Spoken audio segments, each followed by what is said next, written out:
All right, commissioners, are you ready to go? Ready? How about all the other electeds and directors?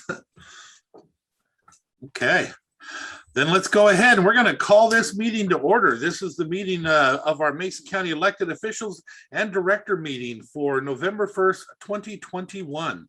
We're going to start off with an introduction of a brand new face on our board out here.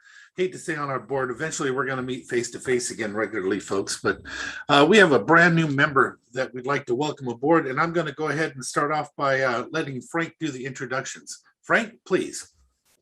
Thank you, commissioners. It's a pleasure and an honor to introduce Mark Neary. He's the new county administrator, and that background looks familiar. Yeah. So Mark comes to us from the state. He was with the Secretary of State's department. And welcome aboard, Mark. Welcome, Mark. Would you like to say a few words of hello to everybody? I just look forward to meeting everybody, and I'm trying to get through all the emails that were sitting in my inbox and kind of get a grasp on everything going on, but suspect that hopefully I'll be able to get out and individually meet with each of the electeds and the department heads and our commissioners here within the next week or so, and I could properly introduce myself and learn a little bit about your operations and what you're looking forward to. Again, welcome. I've had the pleasure of working with you all day today. We've got a long history. Yeah. Okay. All right. So welcome aboard. We're going to go ahead and move on to the next one. We have a Blake decision payments, Auditor McGuire and Superior Court Clerk Fogo. So Auditor McGuire, please. Good afternoon, everyone. This will be quick. The Washington State Association of County Auditors has had some discussions about alternative forms of payment for people entitled to refunds under the Blake decision, on the assumption that many of these folks may not be from the mainstream of society and may not have bank accounts, and so handing them a check may not be terribly useful or may end up costing them money, which led to a longer discussion about paying jurors this way. Anyway, my office, my financial services staff and I have had some discussions about this. It is a complex issue. We need to take this to the audit committee, get a plan together, take it to the audit committee. It's something we're working on, and we'll work closely with Sharon Fogo's office if we get there.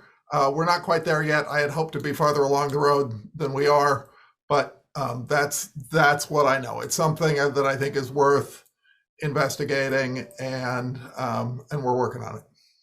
Hey, Patti, as the guy who fields all of the questions from the clients on this one, or at least many of them, if you could just keep me in the loop with however that's coming, I would appreciate it. Absolutely, Peter, would be happy to.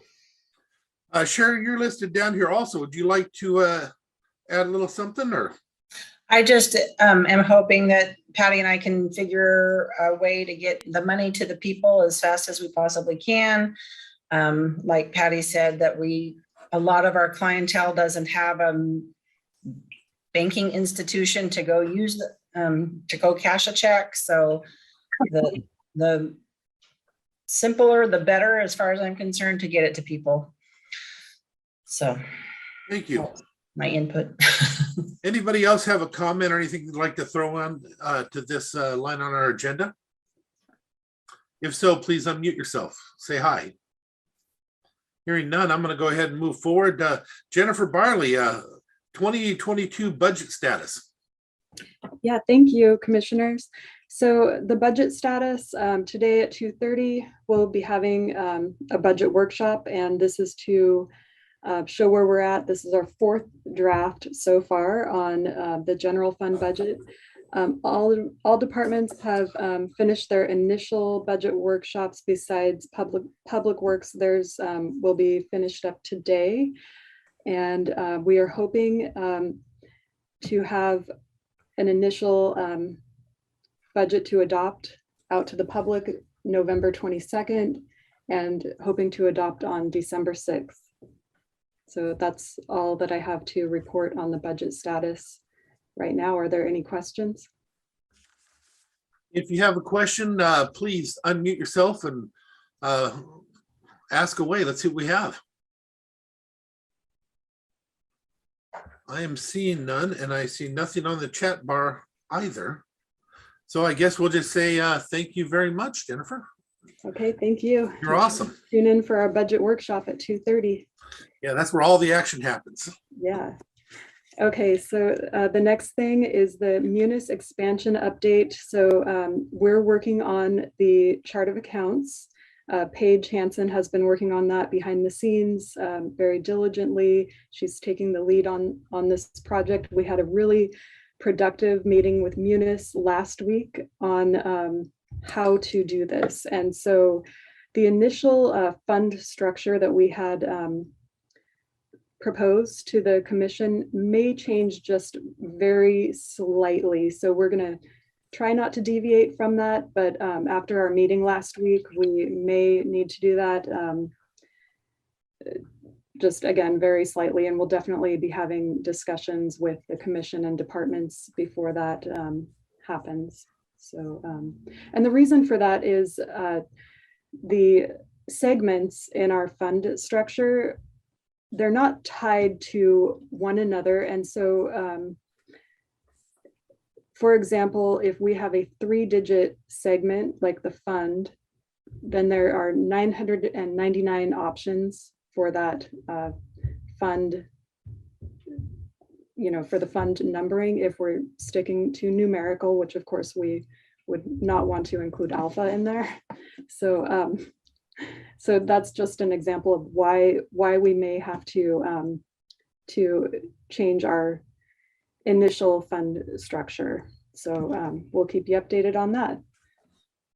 Wonderful. Any questions for Jennifer?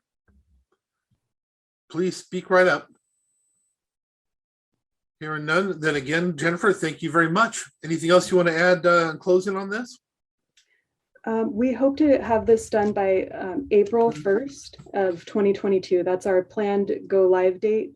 Our initial go live date was December 31st, or actually January 1st, but that's not looking like it's going to be feasible. We have to work in with Public Works, the clerk's office, and the treasurer's office with their interfaces and their different programs to get this up and running. And so that's going to be another level of time to add and take into consideration on this. So I think that April 1st is a very realistic timeline on this.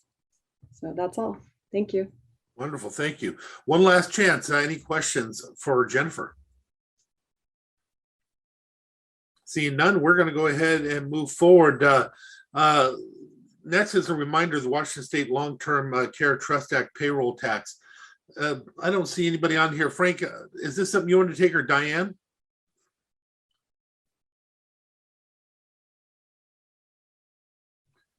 Either one of you. There she is. Yeah, we put it on there just as a reminder, so if departments will remind their staff that tax does start January 1. And I know HR has sent out, many links back to the various carriers that were offering the alternative coverage, but it was just a reminder. Okay, so the reminder is the tax starts January 1. Please let your folks know. Does anybody have any questions on that? Hearing none, we're going to go ahead and we're moving through this pretty quick. This makes it nice. Next up is our updates from our elected officials and directors. To start with here first, I'm just going to go ahead so it's not a free-for-all here. I'm going to start at the top where I have it and move forward. So Peter, you got anything you want to give us any updates on?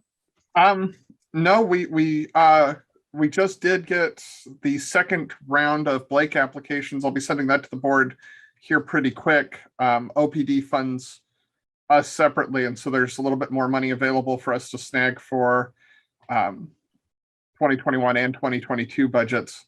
I'll be getting to that to the board here probably next week. I'm about to go into a jury trial, so I'm not going to have a lot of time this week.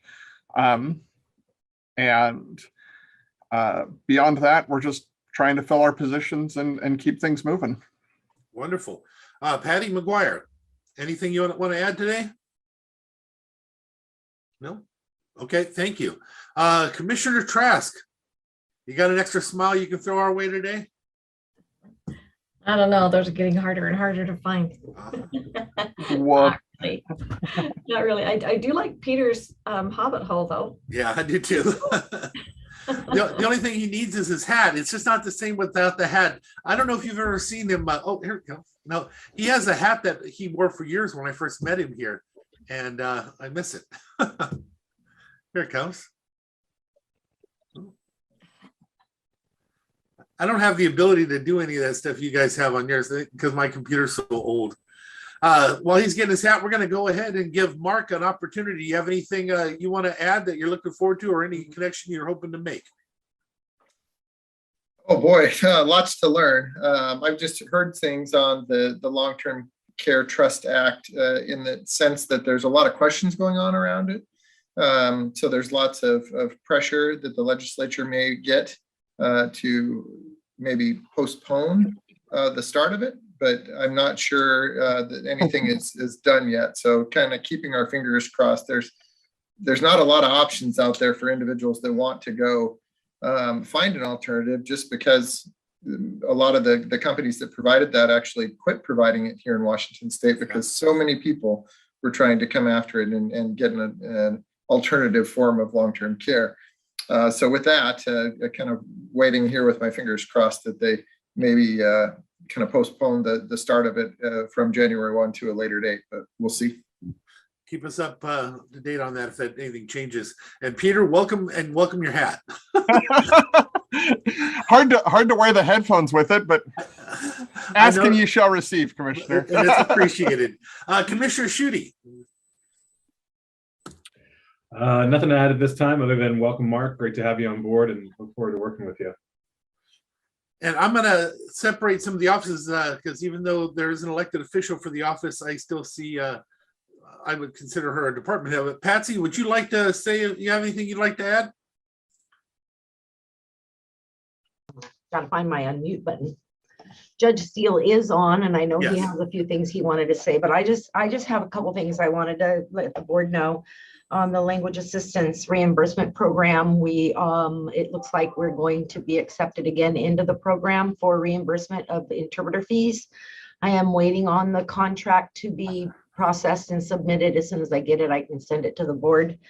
The initial response is that we will get our amended amount of $13,863 for the fiscal year of 2022. So that's good news.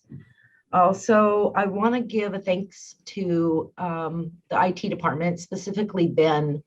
He has worked with us over the last several months trying to get our scanning process for our old DUI files up and running, and he's worked with us to make that happen.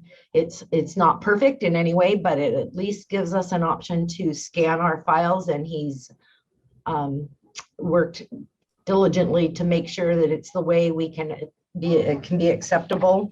We will start scanning our old 1997, it goes back to 97, old files that we have to retain permanently into Laserfish. And hopefully with that project, we will be able to open up some very needed storage for the county clerk's office for their permanent record retention stuff. So that's kind of where I'm at with the scanning. Thank you, Patsy. And yeah, storage is important around here. Yes. Next up is Sharon. Hi, Sharon. Thank you, Patsy. Yay! We have boxes and boxes and boxes stacking on the floor, so we're excited to get a little more space whenever that might happen. We are doing well in Superior Court. The Blake decision, of course, is on everybody's mind. Is from Patti to me to prosecutor to Office of Public Defense, and Patsy, and it's just a lot of work, and we're slogging through it. So should be getting some bills out to AOC for reimbursement, I hope. So, and I think that's about it in the clerk's office. Thank you, Madam Clerk. Next up, Jennifer Barley, do you have anything you'd like to add? Give the order as an update for your department.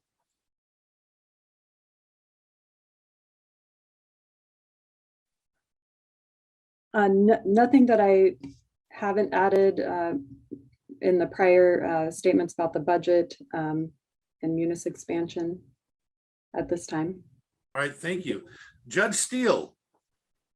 Yes, we have a few things. In addition to what Patsy had to go through, we have, we're in the process of filling a new position. We have 8 applications so far, which is not a whole lot, but that seems to be the pattern of one of our staff members figured out there's a lot more sunshine in Texas than there is in Shelton. So she went to Texas. We have expanded our interpreter calendars to be weekly. And the reason is because they just got so cumbersome trying to get things concluded that we weren't getting them done till well after hours and oftentimes by continuing cases. So this way we're able to get them all resolved. And the big news, which we're still working on, is Judge Greer and myself, on behalf of our respective courts, jointly put in for a grant to run a therapeutic court. And we just got awarded that grant. I believe it's just shy of $200,000. And we're still putting the pieces together. And we're doing this jointly. Each court will control its own caseload in the court, but the program will be one in this for everybody. And I do want to give a shout out, frankly, to Judge Greer, because it was a joint operation on part to get the grant. But if I were to tell you that I did all the work, my nose would grow. He really did a lot of the heavy lifting. And I really do appreciate it. Wonderful. Okay, Diane.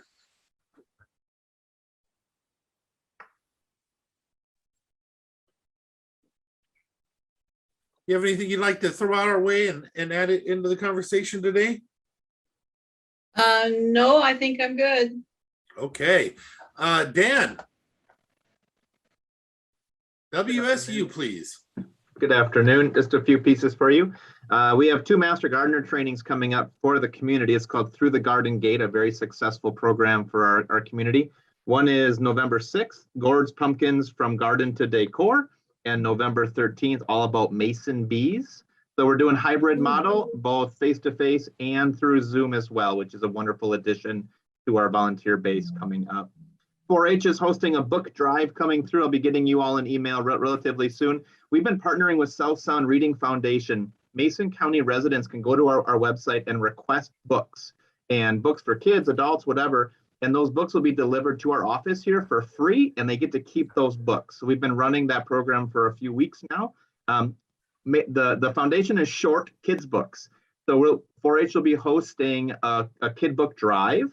If you have kids books at home that you want to offload, I would love them. So find homes here in Mason County with families. You can email me or call our office. We'll come pick them up from your office, or you can bring them to our office. But we would love to have a huge cart full of kids books available to Mason County residents coming up. Dan, is this a year-long thing that you take all the time to, if we bring them to you? I would love to take those books regularly. Yep. We would be happy to shuttle them to the foundation, and they take them right back to Mason County once they're sorted and all that type of stuff. So I would love that. And my last one is Lisa DeWall in our office will be coordinating with you. We'll be delivering the 22 wall calendars that we provide a lot of the departments here in Mason County. So. Wonderful. Peter, was that you that had a question? Well, I was just wondering if it was just kids book you were after, or whether you're after any other forms. Kids books is the need. Those are the ones most sought after. They do accept other books as well, gently used in used condition. If you think someone would want to read it, we'll take it. If it's so uniquely written book that only you're going to read it, probably won't find a home somewhere else either. So, Peter Jones, we would appreciate a copy of your book here at this office if you wanted to drop one off. I certainly can do that. Books, plural, Books, but yeah. So thank you, commissioners. Wonderful. Next up, Madam Treasurer, Lisa Frazier, please. Good afternoon. So October 30th was second half tax due day. That fell yesterday on a Sunday. So we are accepting property taxes today without interest and penalty. We've had very few lines at the county in-person payments, which is kind of nice right now during a pandemic. Lots of online payments and mail is trickling in. So we're busy receiving property tax payments right now. Wonderful. Now, next up, we have Madam Assessor, Patti Mclean. Good afternoon, everyone. Well, it is November 1st, so yes, we're watching the treasurer's receipt everything. We did certify our rolls to the Board of Equalization and the Department of Revenue on 9/27. So now we're shifting gears and starting our levy season. We had just over $119 million of new construction. I'm working on a bunch of state reports that are due kind of after you certify for ratio and state school levy purposes. And different news, I have 2 of my trainees now accredited appraisers. And my third one, she'll be accredited when she meets her 1,000 hours in the field, but they all passed their IAAL courses to get there.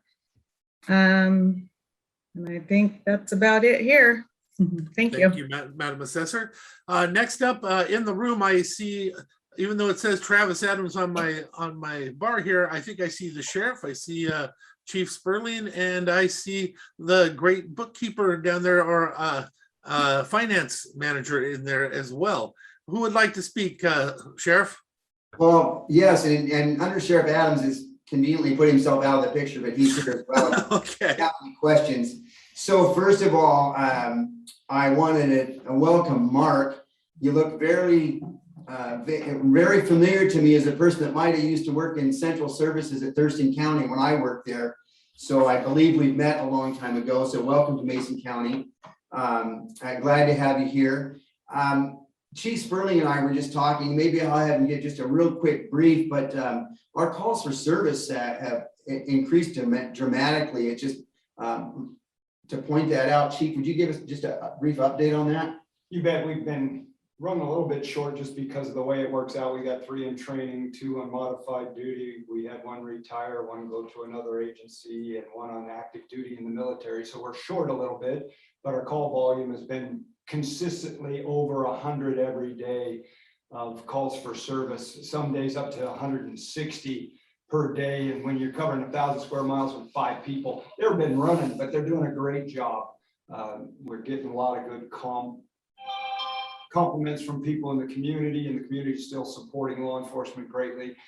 Big additions to patrol. The commission assisted us in getting shields, getting helmets when the new laws took away our less than lethal shotguns. The commission stepped up and got us a bunch of tools to make up for that. It's been extremely helpful for morale.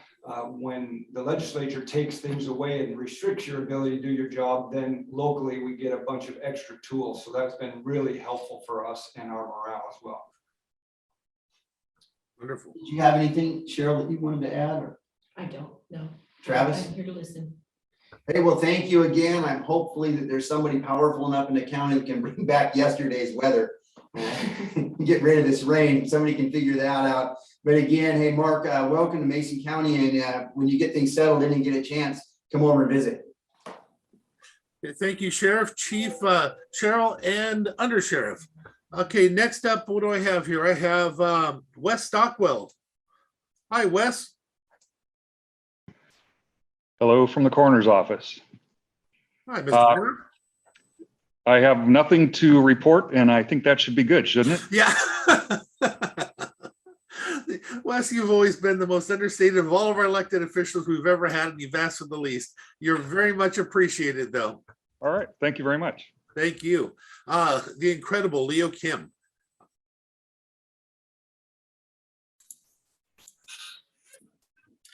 Hello. Hi, so we're gearing up for year-end activities, and also I'll be calling around departments asking about interest in federal grant training. And that's about it. Wonderful, thank you.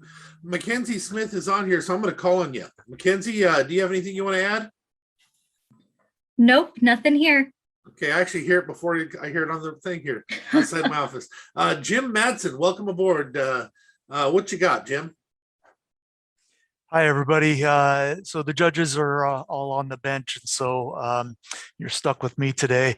I think the only thing that I want to bring up is we've officially now have our eviction resolution pilot project or pilot program here in the county. And basically what that is for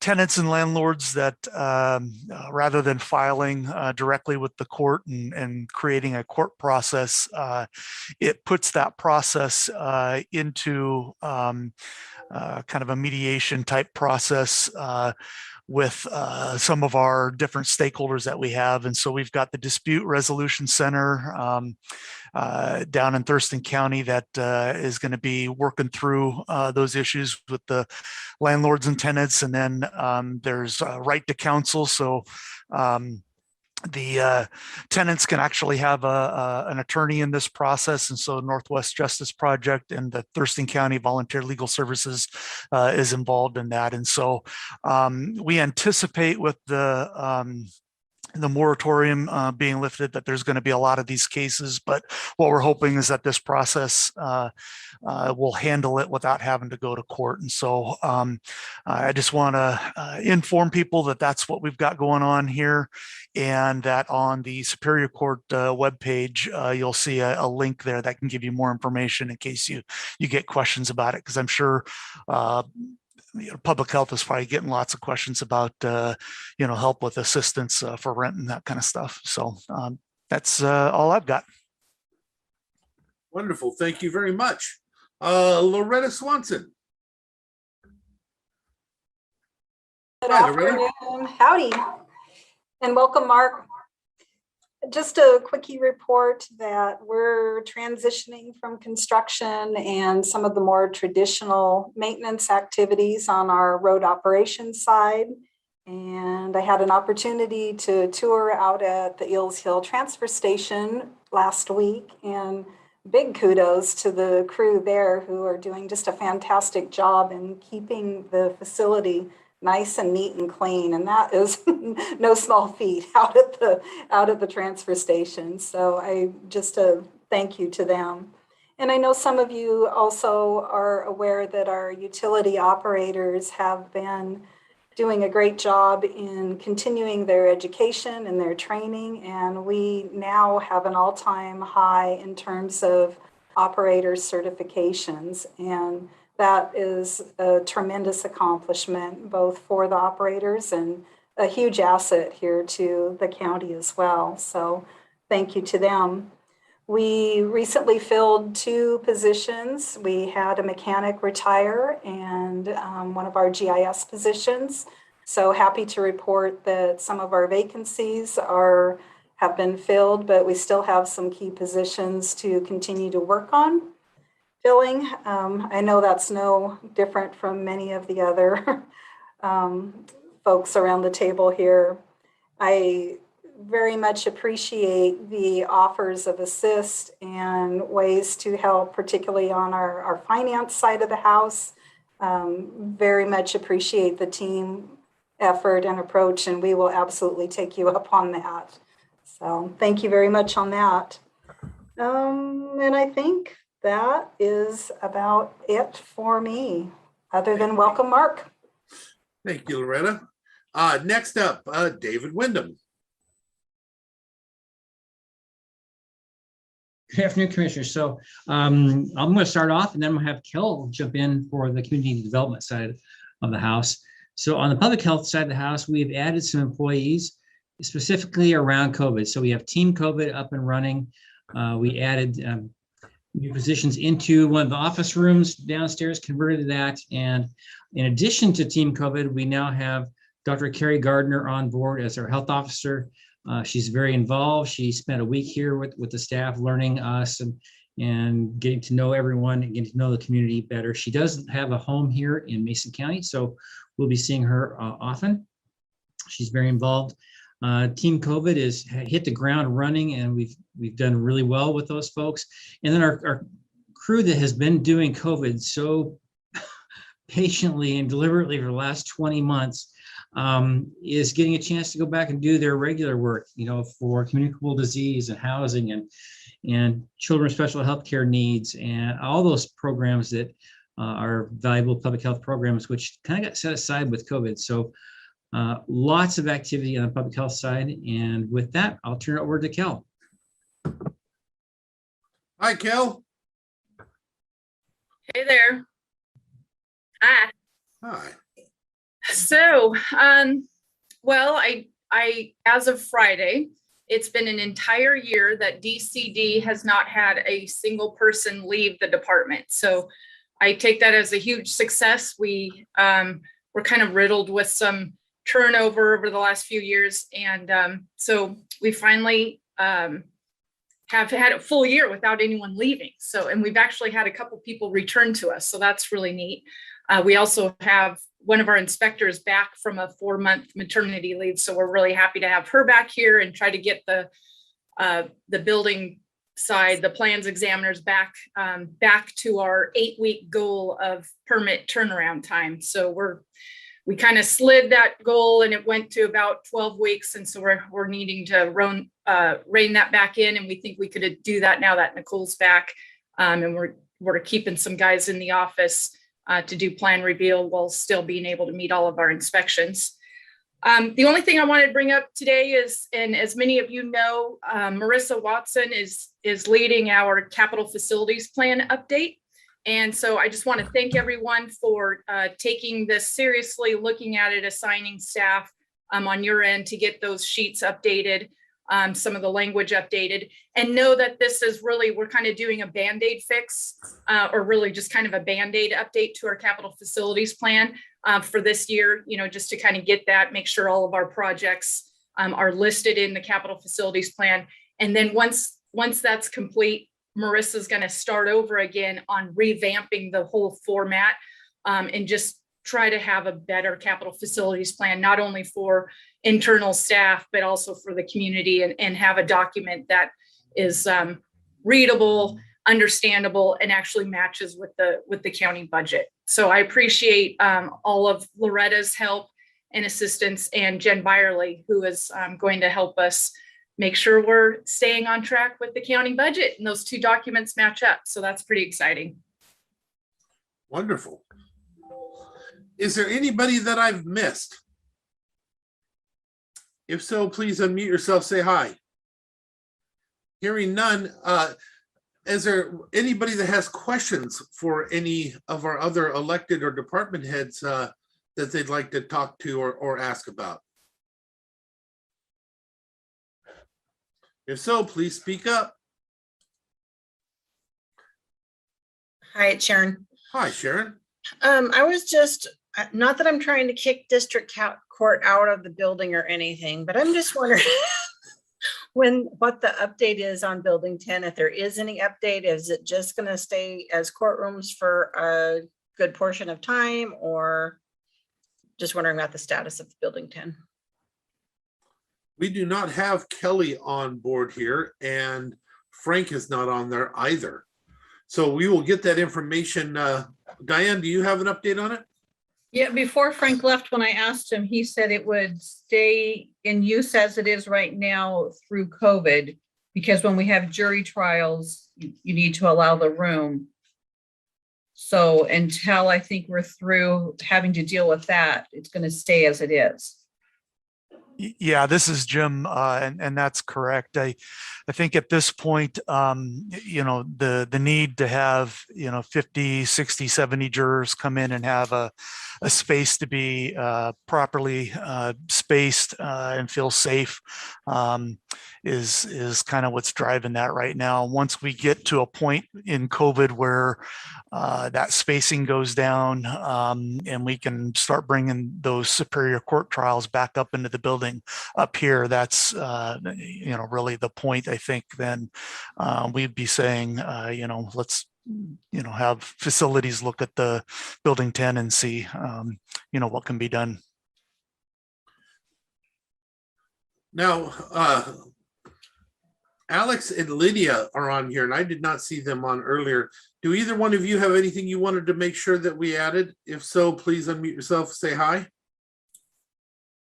It's Lydia, I say hi, but no, I don't have anything. Thanks. Okay. And I take it, Alex, are you good? Okay, with nothing there. Oh, there he is. Yeah, sorry. No, I'm good. Okay, are there any other questions for any of the electeds or department heads? Hearing none, our next meeting, do we have anything scheduled yet? Mark, you just got on here. You may not know or have it yet. Diane, do you know of a next schedule, or is there something anybody would like to make a recommendation on?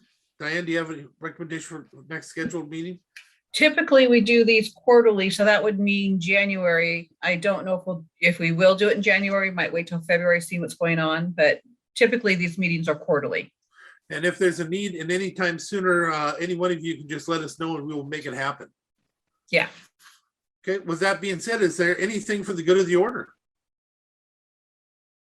Hearing none, because this is also our briefing time, I am going to need one of the commissioners to make a motion to adjourn.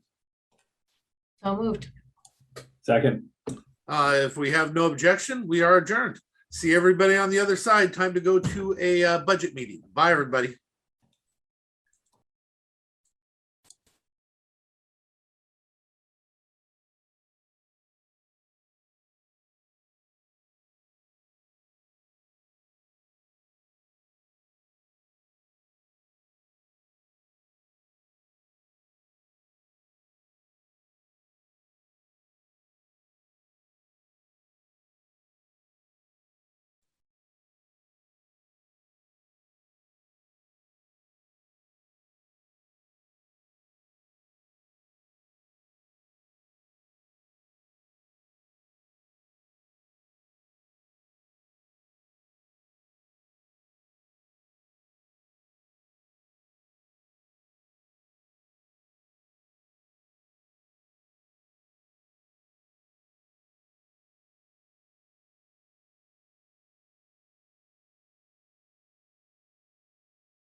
Okay, moving in now to our budget.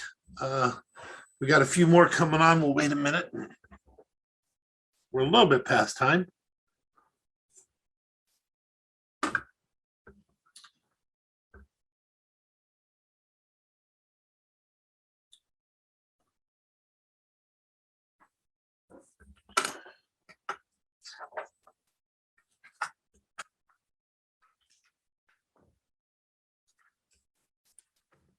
All right, Jennifer, let's go ahead and kick this thing off.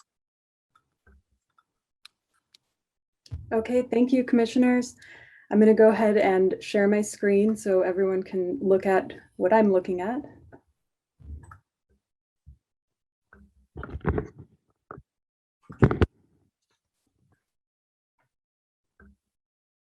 Okay, can everybody see the 2021 adopted budget, 2022 proposed budget, and the difference and variance? Okay, so this is where we're at as of today. We have in the general fund, the beginning fund balance is estimated at $21,500,000 for the 2022 proposed budget.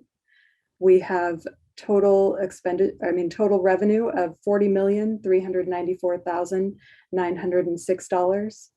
We have total salaries and benefits of $29,799,190 and total operating of $13,085,579.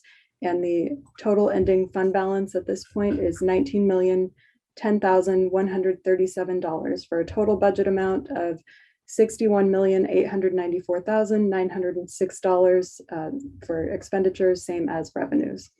So the revenue currently in the 2022 proposed budget is 13.62% above the revenue in the 2021 adopted budget, which includes beginning fund balance. When we exclude beginning fund balance, the total is 2.3% above the 2021 adopted budget. On the expense side, the salaries and benefits are 3.69% above 2021's adopted budget, and the total operating expenditures are 8.42% above the 2021 adopted budget, for total expenditures of 5.13% above the 2021 adopted budget. One thing I want to add to this is this includes the across the board increase of 1.75% that the commission asked me to include last week. So that includes that 1.75% plus the new steps that are on the proposed resolution for non-union that has yet to be adopted. So the total general fund across the board increase is $109,557. And then we'll get to the special funds in a moment. Before I get to that though, are there any questions on the general fund at this time? Yeah, because we're so far along, let's take a few minutes on this part and knock some of it around if we can. So I know you don't have it probably broke down, but during this last year, we hired on some more people, and we've already agreed to have some hired on in this discussion in the budget. So currently it's showing a difference of 8 employees to where we're at today, not including any new ones that we're going to talk about adding afterwards. Is that accurate? I believe it is. I need to go through in more detail, and I'll have that to you next Monday. I really spent the majority of my time on that across the board increase and public works budget this last week. So I'll do that, get you more detail on the FTEs that were added in 2021 during the year. Okay. And what we have so far in 2022. I do have what we've added so far in 2022, if you want that breakdown right now. Sure. Okay. So we have in the assessor's office, a temporary employee for succession planning, $70,179. And that really should have been part of the maintenance items, but it's shown in the PLRs. So before you go any further, then, so one of these 8 FTEs is a temp? Yes. Okay. I'm thinking bow wave, commissioners. That's why I asked that. No, I'm sorry. It's not included in there. I thought it was, but no, Okay. it didn't include So it's not. We're still up to 8. Okay. Okay. Sorry, full soap. Okay. In the auditor's office, we have $67,156 added for a tech position that's split between licensing and recording. In the clerk's office, we have a 0.5 FTE, and this is to make their current 0.5 FTE one whole FTE.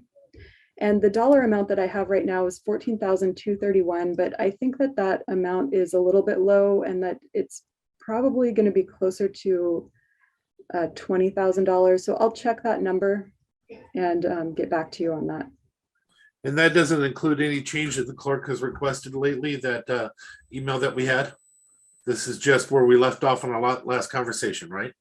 Right. So that email, what I took from that is there's one additional FTE request in the clerk's office. And so I think that what she's saying is that she would rather, if given a choice between those 2 open PLRs, she would rather have the amount added for the classes or training rather than that one FTE. Thank you. So yeah, that wasn't in regarding this 0.5 FTE. And in support services, we have 83,640, and that's for the records clerk. So that's a breakdown of the 3.5 FTEs that are on the PLR breakdown that's included in your packets. So other questions on that? Comments? this time. No, I would just, I would just say that we're, based on the across the board additions and some of those details, I think I'm kind of at the upper reaches of my comfort level with adding staff. In particular, when you put that up against what we've added mid-year, or I guess more appropriately throughout the year. Pretty concerned with, Commissioner Neville, as you mentioned, that bow wave. So. Okay. Yeah, that's definitely a concern. I mean, right now we are in this budget, we are at close to 2.5 million in expenditures over revenues, not including beginning fund balance. We're at $2,489,863 right now. With that being said, because we have such a high ending fund balance, we do have to consider and do some expenditures. But as was just pointed out, doing that when it comes to new employees is harder because there's a bow wave that comes with it. Having a reserve or extra money in the bank only gets spent once. You can't spend that every year, even though the way we've been budgeting, it's going to grow unless we have something desperately that drops. I'm going to let you finish this, and then I have another couple of questions for you, Jennifer, on revenues. Go ahead. Okay, so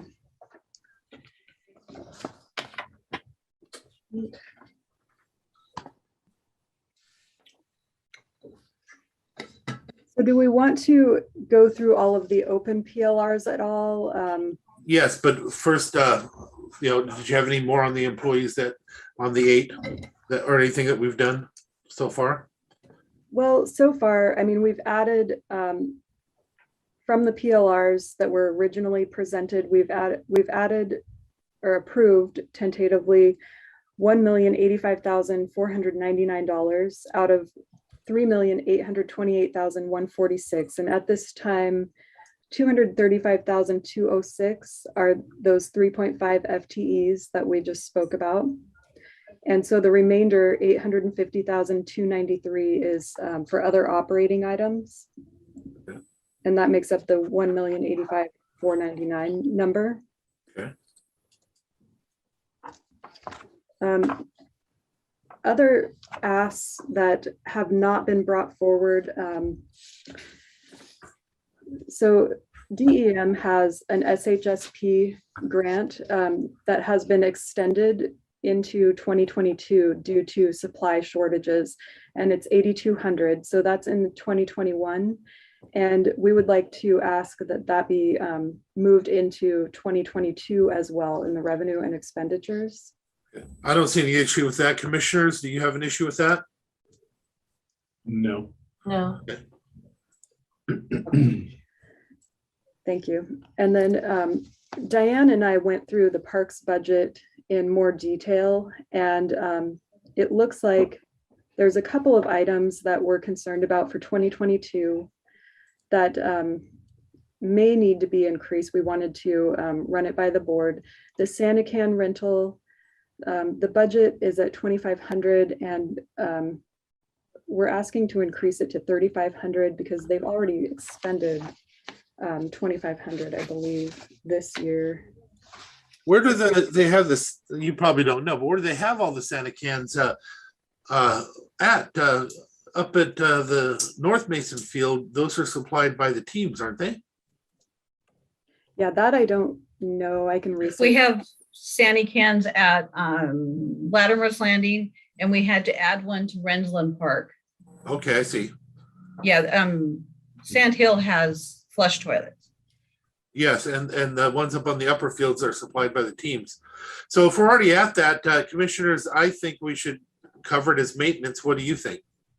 Just a quick question, maybe Diane, you might know this, but in the past, I know that Squaxin and Taylor and some of the other shellfish growers have contributed to the Latimer's Landing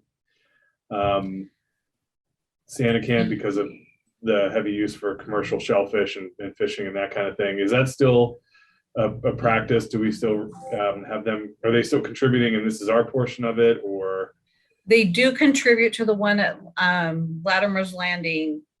And it's the Rensland Park we had to add to. And I think there was another one, and it might have been a north that we had to add a sandy can this year. There were parks that we formerly didn't have sandy cans at, and then we had a problem with people going on the beach and whatnot. Okay. But yes, the shellfish industry does help with the one at Latimer's Landing. So what do you think, Commissioner Schutte, maintenance? Yeah, that's fine. Okay, Commissioner Trask? Yeah, I don't think we have a choice. Their I would budget is agree. pretty tight. Okay, so let's go ahead and move that over into maintenance, please. Thank you. And then the other thing in parks is the water. So we had redone the water system up there, hoping that there were leaks in it previously, but that does not appear to be the case. Really? Yeah, last year they had expended about $8,000, $8,500 maybe. I forget the number and I don't have it in front of me, but it was somewhere in the $8,000 range in total. And that's because they weren't watering as much, is what I was told. So now that the system is redone, they have, I think it's a $20,000 or $22,000 budget in 2021. And we've expended all of that and more. And so anyway, it's looking like we're going to need about 34,000 in 2022. Unless we want them to stop watering so much, I don't know. Well, and those rates were going up drastically this year, if I remember reading it correctly. Then something's interesting. We've got a lot of fields up there that are turf. Right, but last year when we put in the irrigation system, we were able to save some money where we irrigated. So they were able to run the irrigation on more of like the inland part of the park that we normally didn't water before. And like Jen said, I checked with staff last week, and yes, last year we didn't have high park usage for field use, so we weren't watering very much. And then we were able to get all of the irrigation in, but we did expand where we typically do water at. And if we did a 3-year, year over year with the addition of the new rates, you think we're going to be at 34? Yeah, I think we'll probably be there next year. Okay, I don't think we have a choice again. We really don't want it to die off. So I'd still say maintenance myself. Commissioner Trask, where are you sitting on this one? Was the water system, when was it completed? Was it before the summer hit? The irrigation system was completed last year during 2020. I'm just wondering, do we have enough time or data to predict next year? We have a whole season this year of watering. At first too, it was extremely hot. So, I mean, I guess the good news is if we don't need it next year, we certainly wouldn't spend it. Right. Right. No, I would put it in maintenance then. Commissioner Schutte? Yeah, I think, I mean, we need to be tracking that and just making sure that, we're not overwatering or being excessive with that as rates go up. In particular, since the new system is designed to hopefully save on that into the future. And a good reminder that we should continue to look for funding to do the synthetic turf. Okay, so is everybody in agreement then to increase that budget from 30,000 for the water to 34,000? Yes, as maintenance. Okay, thank you. So that's all that I have on the general fund before we go over the Before we move over out of that, so we're looking at a 2.5 million. I don't want to say shortfall. We have the money in the bank. That's not an issue of revenue coming in versus revenue going out. We've been budgeting, especially the last so many years, very, very tight and conservative. After looking at the budget, do you have any recommendations when it comes to sales tax numbers or any other areas that you think that we should be considering that we've been floating too heavy on? Another thing that we did in the past, but I don't want to do it. I'm just throwing it out there for the other commission. We used to take into consideration some percentage of unexpended budget authority. So at the end of each year, we get a certain amount back of unexpended budget authority that's not calculated in our budgets. So just throwing that out there. Do you have, Jennifer, do you have anything, any opinions on tax or any other revenue that you think we should be considering that we're way too conservative on to bring these numbers closer? At this point, I don't have a recommendation, but I'll take a look at that, a closer look now that I have a little bit of time to do that. So I'll do that and bring it forward next week. Okay, thank you. Commissioners, do you have any comments or questions on this part of it? No. No, not at the moment. Okay, go ahead, Jennifer, next. Okay, so let's go through the open PLRs and make sure there's nothing that you desperately want to move into maintenance. So looking at, actually, I can just open it so you can see it.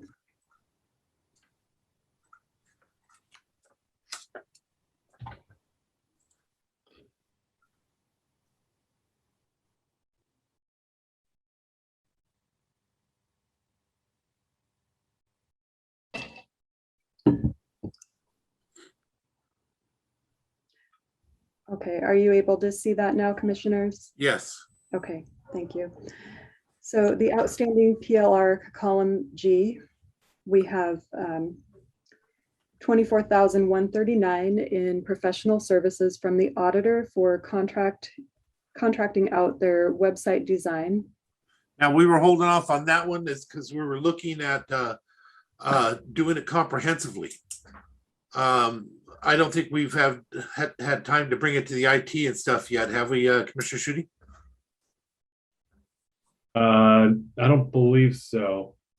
So you want to keep it tabled until, because I think we all decided we wanted to look at it.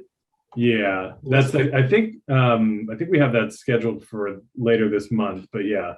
Okay, Commissioner Trask, okay with keeping that where it's at? Yep. Okay, next.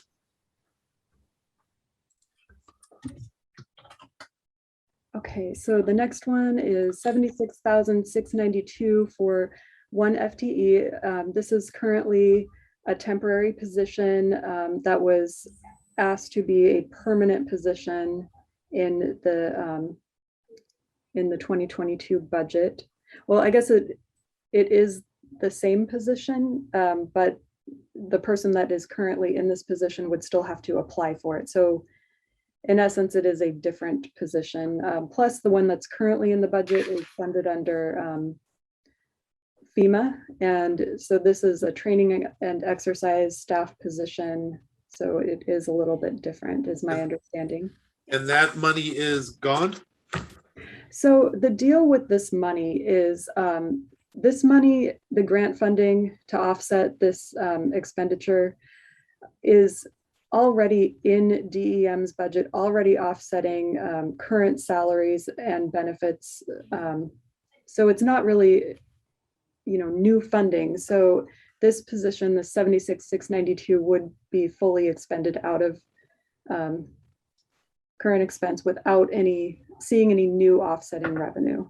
Okay, so just to clarify for myself, the current budget as it has and the staff and how they're being paid now is all been covered by the different grants.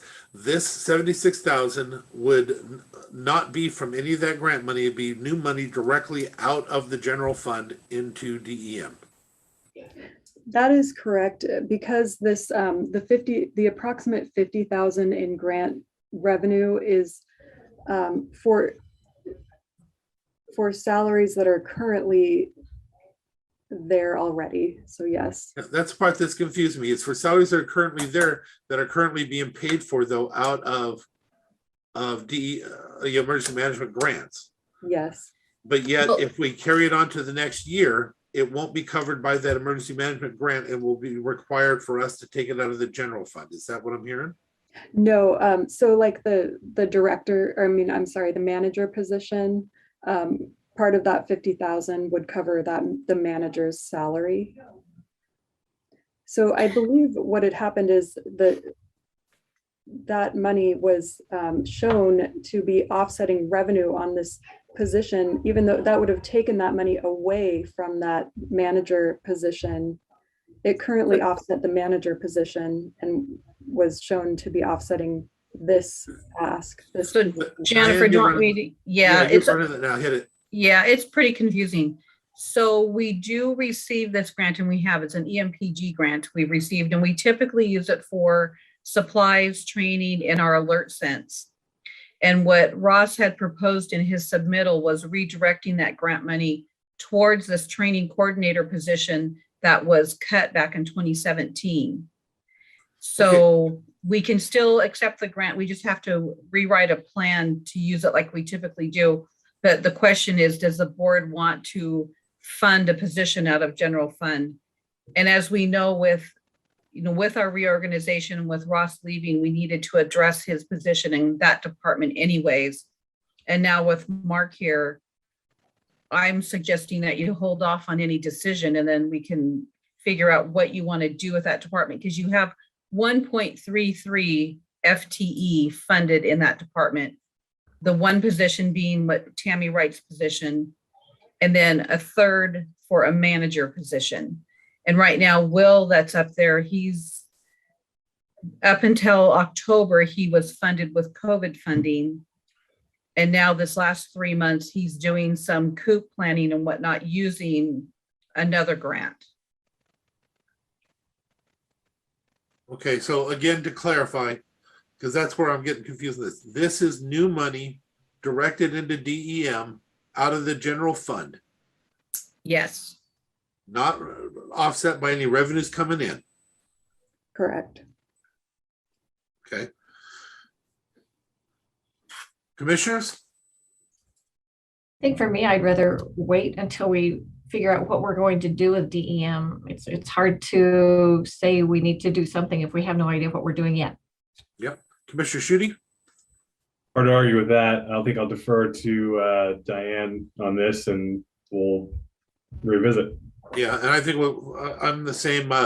This one was a little bit confusing. Hopefully we'll get it all dialed in, but as long as I know it's direct money out of our general fund, that's a lot harder to swallow. I think I'll need some sort of color-coded flow chart to figure out. Yeah, no kidding. And also, I just wanted to clarify, I checked with park staff on the Sandy cans for the parks budget. Mm-hmm.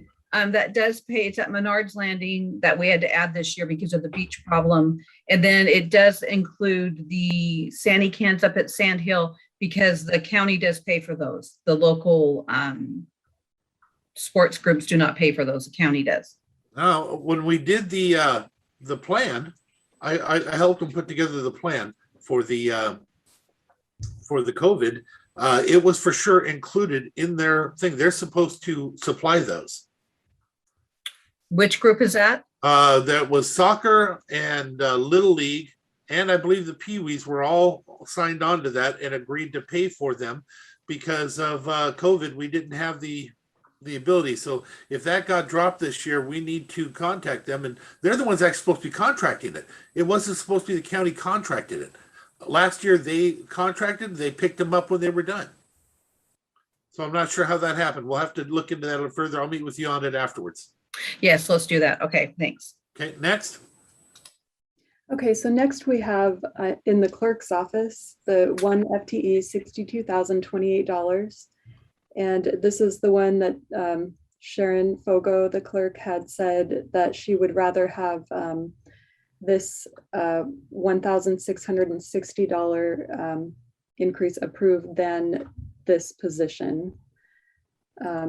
And I do want to point out this was originally $2,800, and after Sharon Fogo's email, she reduced it to $1,660 for class reimbursement. Okay, let's hit the first one first. If she's willing to offset it right now, it must not be needed that badly. I say we just say no and move on. I concur. Yep. Okay, that one's gone. What about the 1,600? You know how I feel about training. I think it's a good investment. I don't know this specific training and travel, but I'm okay with moving it over as maintenance. Where are you, Commissioner Trask? Well, and I think we're assuming that there will be in-person meetings and still, there's a lot of state groups that are still not meeting in person, so everything is still virtual. So that amount may not even be the 1660 at the end of the year. But if we put it in their budget, bottom line authority being that they can spend it on maintenance and operation in this line. Right. Yep. Or is this put into employee line, Jennifer? No, this is travel and miscellaneous. Under maintenance and operations side? Yes. Okay. So yeah, it'd be spent, for typing paper. I don't think anybody uses typing paper anymore. just showed my age. So where do you fit on this one, Commissioner? I'll just shut up now. No, you're making me laugh, so it's good. Typewriters. I learned to drive on my dinosaur. No, I think I agree. I think it's good to have people go and represent Mason County as well. Okay, so you're good at keeping it in, Commissioner Schutte?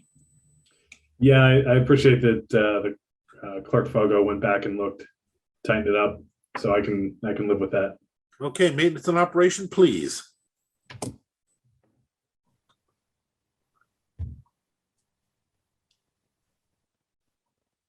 Okay, so the next thing is district court. We have 101,469 for a 0.5 court commissioner FTE. Now, if we do that one, you can drop the other by 23K.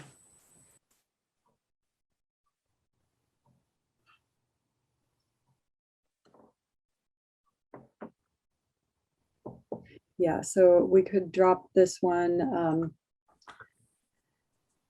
The problem was, if I remember correctly, and Commissioner Schutte, you were in that conversation pretty heavy too. So maybe you'll correct me if I'm wrong here. Weren't the two more heavily connected than that, though? We didn't win. I don't even know how to say it. I know he wanted to increase the court commissioner. But there were some questions about benefits. Yeah.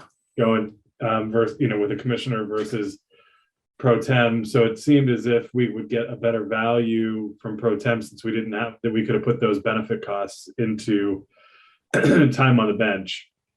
That's what I thought. That's what I thought too. But was there some benefit for keeping some of the court commissioner extra? Because we already pay some of that as it is, right? The court commissioner, yes, I believe so. I forget exactly how their budgets lined up. If you forget, I feel better. Commissioner Trask, do you remember this one? I do, and it was about the benefits. Yeah. Because they were so much more. To us, I think it was right. More to the judge pro tempore, how we were reading it. I think they were leading towards the commissioner. Yeah, and I think the other element of it too was there was more flexibility with the pro tem with AOPs, and conflict calendars and that kind of thing, if I remember correctly. So yeah. So do you want to say no to the court commission and yes to the judge pro tempore? So, and then I guess this is maybe where the other requests, come into play too, in terms of the reclass and the other position requests. I mean, it would be great to get a sense for where these all fall there in line, from a priority standpoint with district court. Given that we are down kind of getting close to the wire here in terms of not just time, but, capacity. If we could only do one, what would that one be out of all of those asks? Okay, Patsy is on line. Patsy, Commissioners, do you mind if I call Patsy into the conversation? Please. Patsy, do you mind jumping in for a minute with us, please? The commissioner has a question of what is the most important, and we asked you that the last time too. I do remember, but I think now it's diced down a little further. If you got one out of everything, what is the one that's needed most? Is that what I understand your question to be, Commissioner Schutte? Correct. Yep. Okay. One out of everything. What is your preference? I think that's a question the judge needs to answer. Okay. Then we I will. I can get him on, I believe. Yeah, we'll hold off. We can come back to this, but go ahead and do that because that's a question. After looking at the money, I think we're going to be heading more towards Commissioner Schutte's question than not. Are you talking the reclass as well? Not me, but Commissioner Schutte may be. I Yeah, actually think no, the reclass is that's what completely I'm separate. asking, just as a general, is that, are you talking just the Yeah. 2022 position requests? I'm at all of the above. Because, you know, I have my own opinion regarding the reclassification. I'm doing the job. I'm doing the work. Yeah. And so to put that into a category of what's more important, that's a tough one to answer. Yeah, and I thought that's. I mean, I think, you know, let's just get maybe Judge Steele to weigh in on things, and then I'll decide from there. Yeah, and there was more down below. Could you go ahead and go down below a little bit on this one, Jennifer? Because there was. Still in district court, is that what you're asking for? Yeah, that's what I'm looking at now. So that's all right. So Position else is kind of touchy. Okay, so they were talking about bringing in another administrator though. And that's here. That's the 62 and the split, right? yes, so that's a total of 103,867 for that position. Yeah, see, I think that's the either or. Personally, I don't think we can afford to do both, but we can afford to give the reclass because they're already doing the position and everything. Other than that, we break it down. And I think the court commissioner and the judge pro tempore are a whole separate thing, and we have to give one of those two from what I understand.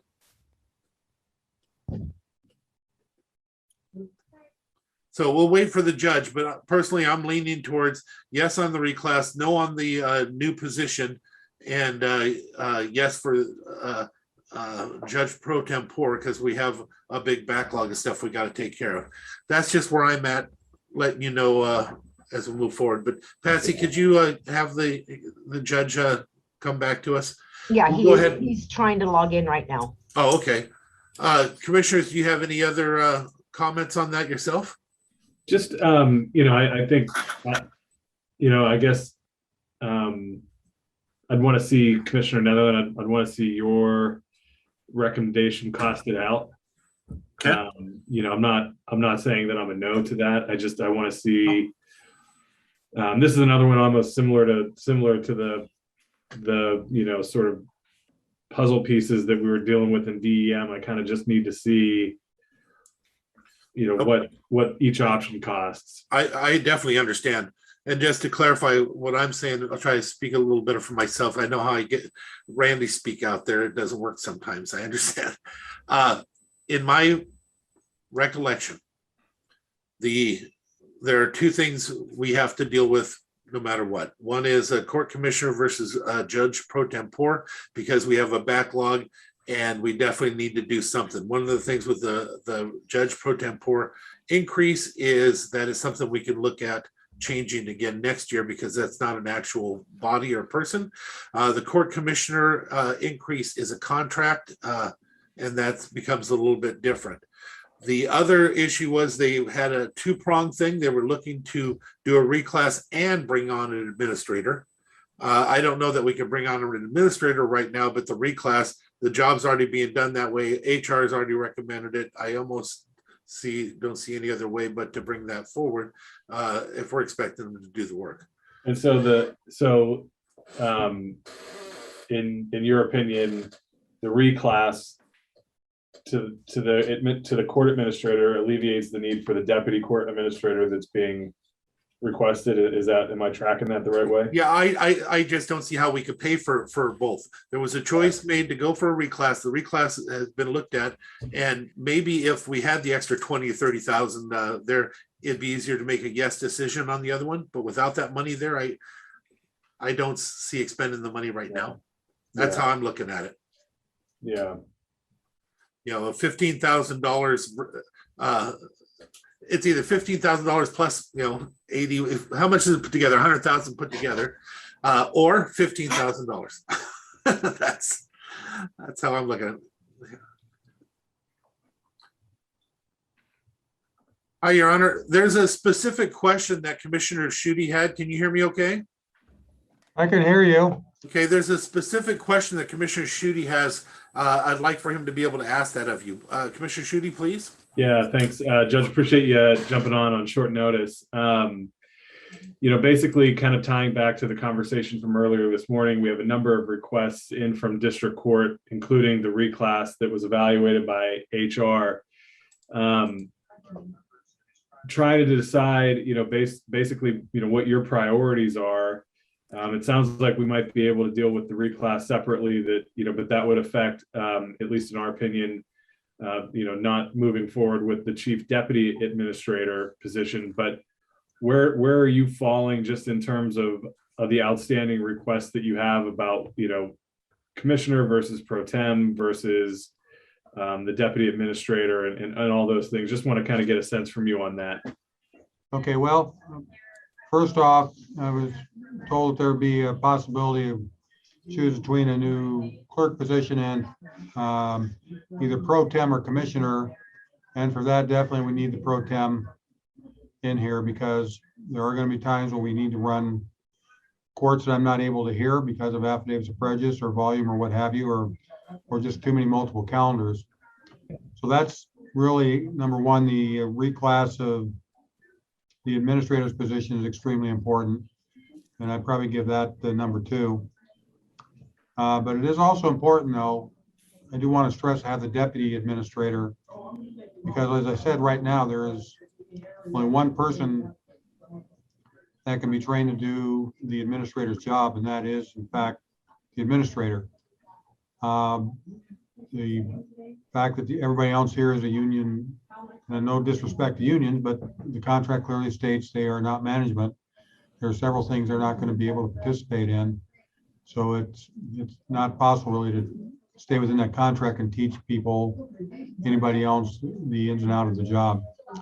But if I had to prioritize, obviously the reclass, but definitely either commissioner or pro tem. And as I said in the initial briefing, my preference would be to get a commissioner and then still have some extra pro tem money, because one thing a commissioner is not going to be able to do is preside over trials unless the parties agree. And currently, though, we have one FTE commissioner on staff already, right? No, we do not. We are operating strictly on pro tem money. My understanding is that this court used to have a commissioner position. I know, long time ago, but since 1995, it has not been filled or funded. And we're just in a position, we've been well over, the one full-time equivalent for quite some time, and it's gone anywhere from 1.5 to 1.78 for several years now. I think it's down a bit due to COVID, but it's still there, and there's just too many calendars that we have to run that we cannot do them all in 1 week if it's just one judge. And that's not even taking into consideration cases where affidavits of prejudice have been filed. And so do we have a, based on our previous conversations, we were leaning more toward, the extra pro tem funding versus the court commissioner. I don't know if this is a question for Patsy or Jennifer, but would there need to be an adjustment to the amount of pro tem money that's being asked for at the 89,000 level? Would that need to increase in order to do that versus the court commissioner? Yeah, that would definitely be a Patsy question. I will let you get back in.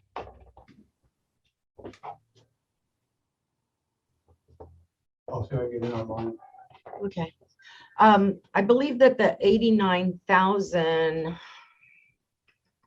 was in addition to Yeah, what was already in there. that's what it's calling it. It's calling it a judge pro tempore increase. Okay, so what's the total line then you would have for pro tem? I'd have to find all my budget stuff, which is filed way back there. But it'd be. I have it right now. Sorry. You Commissioner. have it. Thank you. Yeah, I'm sorry. I thought you were asking a different question than the total in the budget. I might be, just see where this gets us.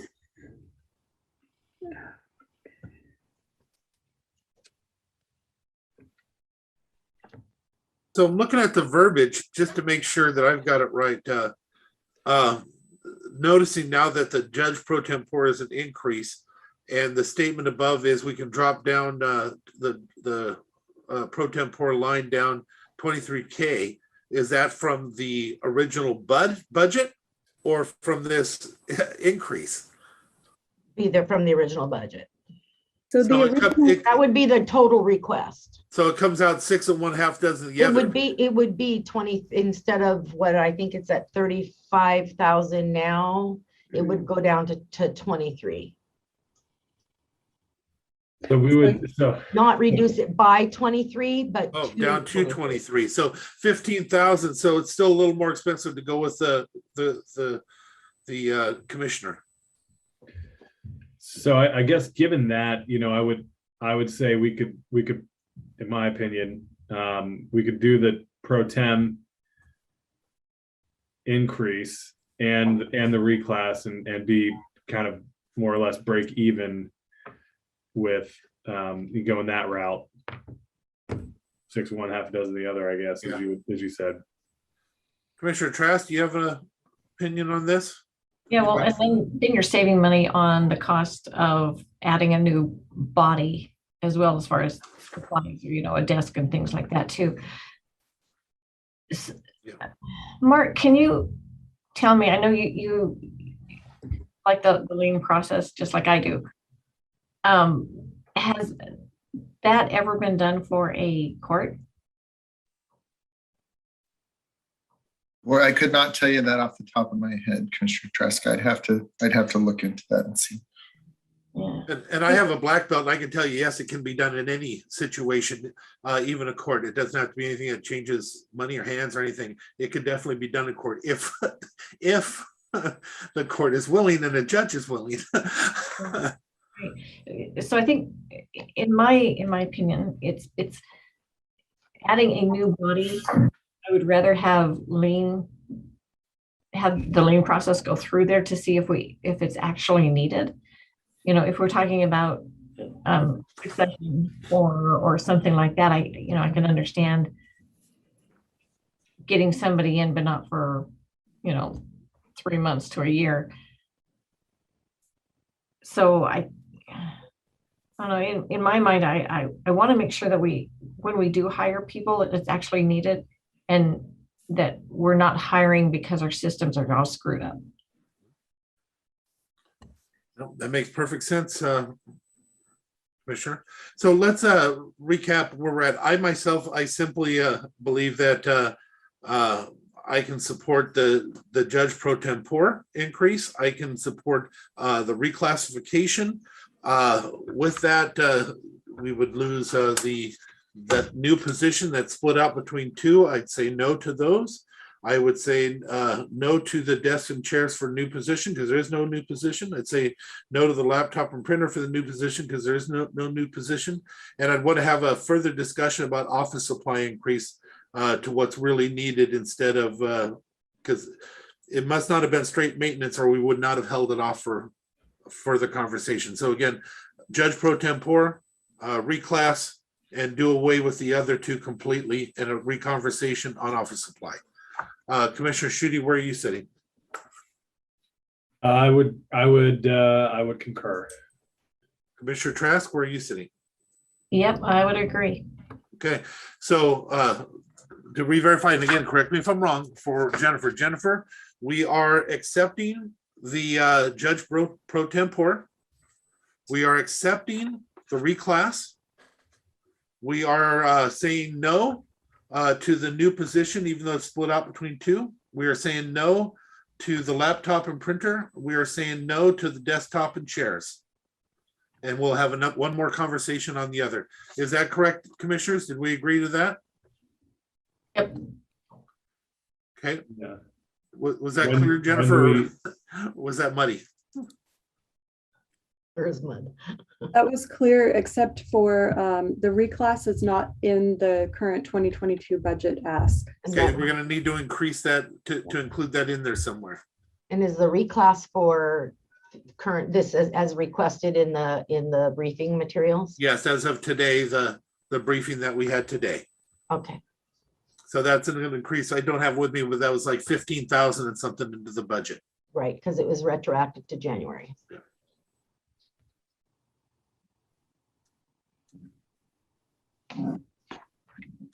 That would be different though, if it's. Is that typically how? No, I don't remember that part. Yeah, that was the brief, that was the full. That might be the recommendation, but I think I am just That was inclined the to be. 15,000. Yeah, I thought that's the cost of the Annually. increase over the employee cost. Yeah, so I'll state my understanding, and maybe we can, Commissioner Trask as well, and then we can check that against what we have, but yeah. My understanding is that was the annual total, if it was annualized, for an entire year. But the reclass is effective from the date that we approve it at a meeting, and that's, there's not back pay associated with it. That's what I understand as well. I don't remember ever doing one where we did back pay, but I'm looking for that now just to. That's not typically included, especially for non-union. District court reclass. What was in the briefing? From HR from Frank. It was in the briefing material. Requesting to go, I've been doing the function since before 2019. Well, and you may do that. I don't know that we can even do that. No, I understand. Yeah, we can't pay somebody retroactively on a position that didn't exist. But I thought the 15,000 too, when I was reading it, the 15,000 was the cost of the increase over the wages we currently have now. That's how it's normally brought before us. Okay, but it does matter. It is what it is. Jennifer will find out what that number is, and she will make it adjustable. We haven't agreed to do it at the commission level until there's a vote anyway to create the reclass. But when it does, I myself, I can assure you that I'm not in the mindset to do anything retroactively on a reclass. I've never done that before, and I'm not ready to do that now. So whatever that number would be for the reclass is what the number is. Yeah, so I have that pulled up here. The budget impact is $15,141.46 fully loaded annually. Okay, so it is. That's what we thought. The cover sheet, it doesn't say that goes back to January for the purposes of anything other than what the full budget impact would be. Yeah, so please insert the exact number for us, Jennifer, into the budget so we can plan for it for the next year. We'll figure out anything that has to be done on this year's budget after the fact. I will do that. So moving on to community development, we have the $30,000 increase. We had one more, Jennifer, that was there. Going back, it was the 3,000 and change for the $3,646 office supply increase. Normally we okay office supply increases. There must have been something that we didn't. I think maybe because I'm guessing that a percentage of it had to do with supplying new office supplies for the new hires. I'm not sure. It just looked like an increase or an excessive budget ask to me based on where they were at in the current year. And so we increased it to $20,000 from where it was, I believe it was at 18,000 something. Yes. So we increased it to 20,000 in total. Okay, so since we already did an increase for maintenance of a couple of grand, it sounds like. How do you feel, commissioners, about an additional 3,646? Patsy, I see you shaking your head. What are you thinking? I Hit think me. the 20,000 is sufficient. Okay, so scratch then the 3,646. Okay, now we're ready to go. Thank you. Okay, so we have $30,000 for community development, and this one we talked about, I believe we talked about it last week again. This is the fire marshal that DCD is going to come back with some other numbers on that. Yeah, that number is going to be different because we're hiring full time. We already agreed to do that. So we got to bake that into the budget.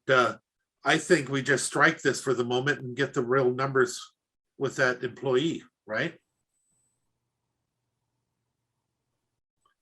Yeah, I think that would make sense. Yeah, and I see Sharon shaking her head. Kevin, you agree with that? Strike this and put in the number for the full employee that we already agreed to bring in? Yeah. Okay, so let's strike that one. Okay. But put a thing in to bring it in. Okay.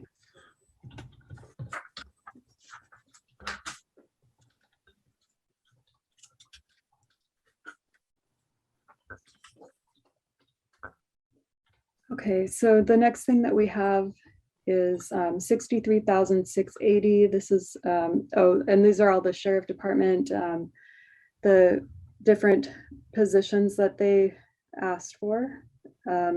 We have a bunch of their PLR number 14 was their original PLR number. And the first one is for a clerk. The next two that we have for the sheriff's office are for clerks in the, I think these were clerks for the Belfair office. And we do have Under Sheriff Adams is on. I know myself remembering, I do know that I remember being in favor of one position in a clerk support position immediately because of their needs that they had. Under Sheriff, are you available? Can you hear me? Yes, sir. Is there anything you'd like to say to us on the things? You guys were really good this year about saying what was absolutely needed. You've heard this, the commission right now. We're at the bare bones now because it's already increased by so much. We're really not inclined to do much more. I remember there being an extreme need for a clerk position above all other things. Can you express where you're at on the thing that is the most important? The same question that was asked of the judge. If you could do one, what would it be? Yeah, I mean, our position hasn't changed from the last time we talked. The two top priorities were at least one clerk for the North Precinct position, and then a CSO position would be definitely number two to that. So doesn't look like you guys are talking about anything beyond that, so we'll leave it right there. Okay, Commissioner Trask, we'll start with you on this one. You have any questions for the undersheriff or anything you'd like to start this conversation off with? No, not really. I think the clerk up at the north end, I think is essential. I think that's the north end is growing. It's not going to stop. So are you saying that you're in favor at this point, just taking one piece at a time of one clerk for the sheriff's office? Yes. Commissioner Schutte? Yeah, so a couple of things. One, I'm meeting with the undersheriff later on this week and want to have a conversation about this with him. But, as I said earlier, I'm kind of already concerned about the number of increased FTEs. And so, if there's, something else that we move down the priority list to move this up, then I'd be interested in having that conversation. But given that we've already added an evidence tech mid-year, I'm pretty concerned at the moment about our trend line on FTE additions.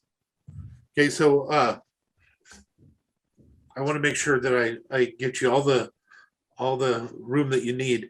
Are you asking for more time for the decision? Or are you just saying no? Or I mean, we could revisit it again. I'm just kind of stating my. No, I get it. About where we're at. You know, if there's, I guess since I'm having a conversation with Under Sheriff Adams later this week, you know, we could revisit it next week. You know, that's fine, but just, you know, want to be. That works for me. I'm comfortable with that. You know, I'm inclined, as I said already, to do the one clerk immediately, but I have no problem with waiting. You may come back with another conversation. We may see some different numbers that changes my mind. So at this point, you know, Sharon, hopefully you're agreeable with this also. We'll table it for the moment and bring it back up for the next week's discussion with the knowledge knowing that I'm in favor at this point of one. It sounds like you're in favor of that one also. And we will revisit for a decision on whether to place it in maintenance and move forward for the budget next week. Are you comfortable with that, Commissioner Trask? Yep, that'll work.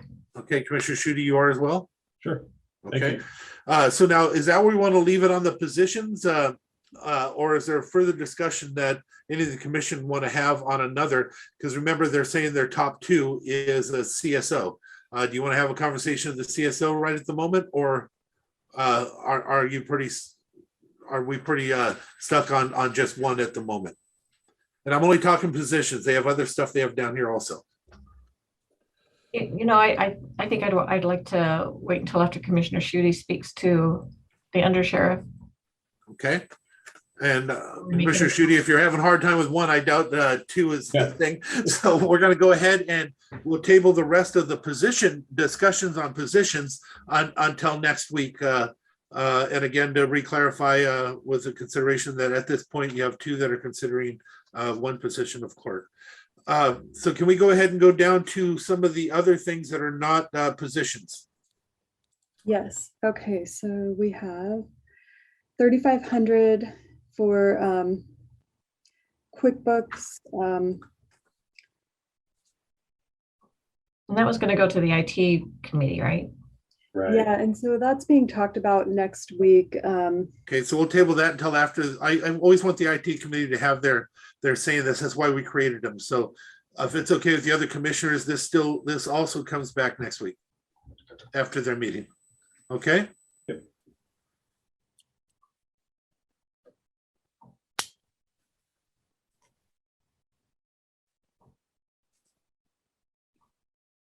Okay. What about the taser thing that you have as an outstanding PLR? The taser thing, where did up above or? Yeah, 20,000 moved taser leases to their own line for computers, but you still have as an outstanding. Oh, I missed that one. Oh, so the 20,000 is for computers, but we have, you know, the IT committee, TJ and Ben, they put together a listing of all the computers that are from 2013 or 2014 or older. And we moved that into the budget. And so, and all the computers that are in the sheriff's office are on the IT. They are on the IT line out of the IT budget. So my understanding, we can strike this line then. Is that what I'm hearing? That is my recommendation. Okay, yes. Commissioner Trask?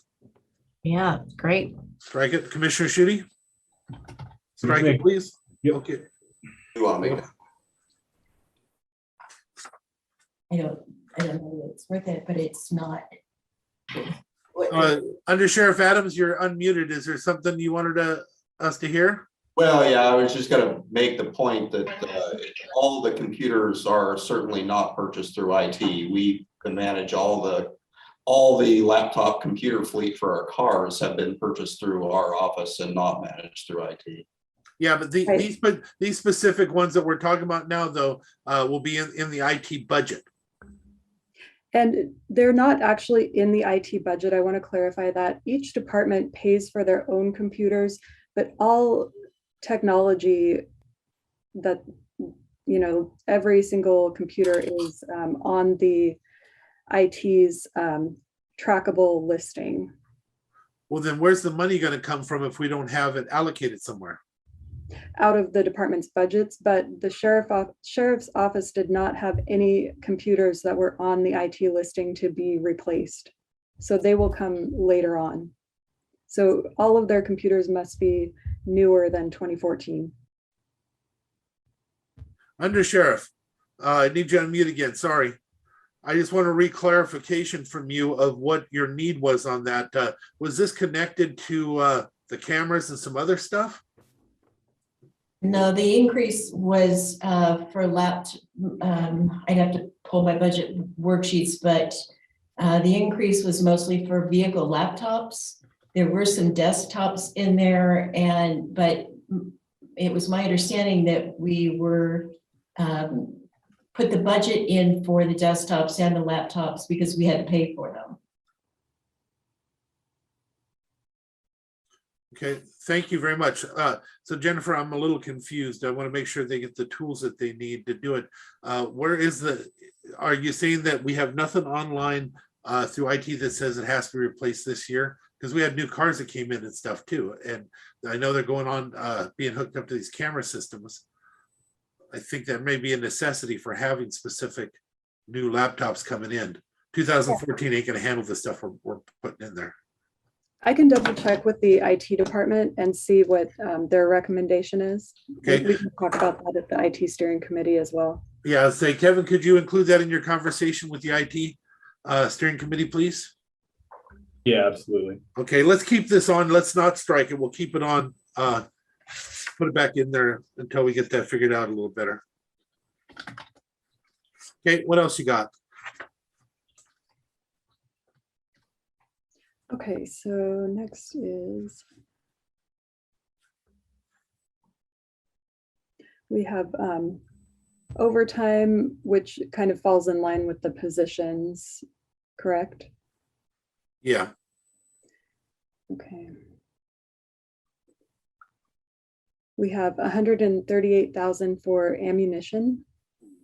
This was the one-time cost, the one, I don't know what to say of that. Commissioner Schutte, let's start with you on this one. Do you remember that conversation? Do you have any questions on that?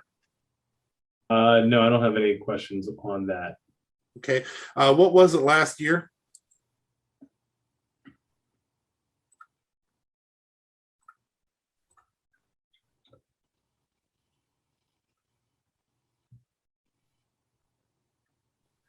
While she's looking, Commissioner Trask, do you have any questions on that line? I know that they used quite a bit of their stock that they had already. And so I think that was part of the conversation. They need to replenish what they have. Plus the price of ammunition has gone sky high. So and I remember part of the conversation was that they were having a hard time getting it. If they can get it, they wanted to stock up while they can get it. I know that was part of the conversation. Right.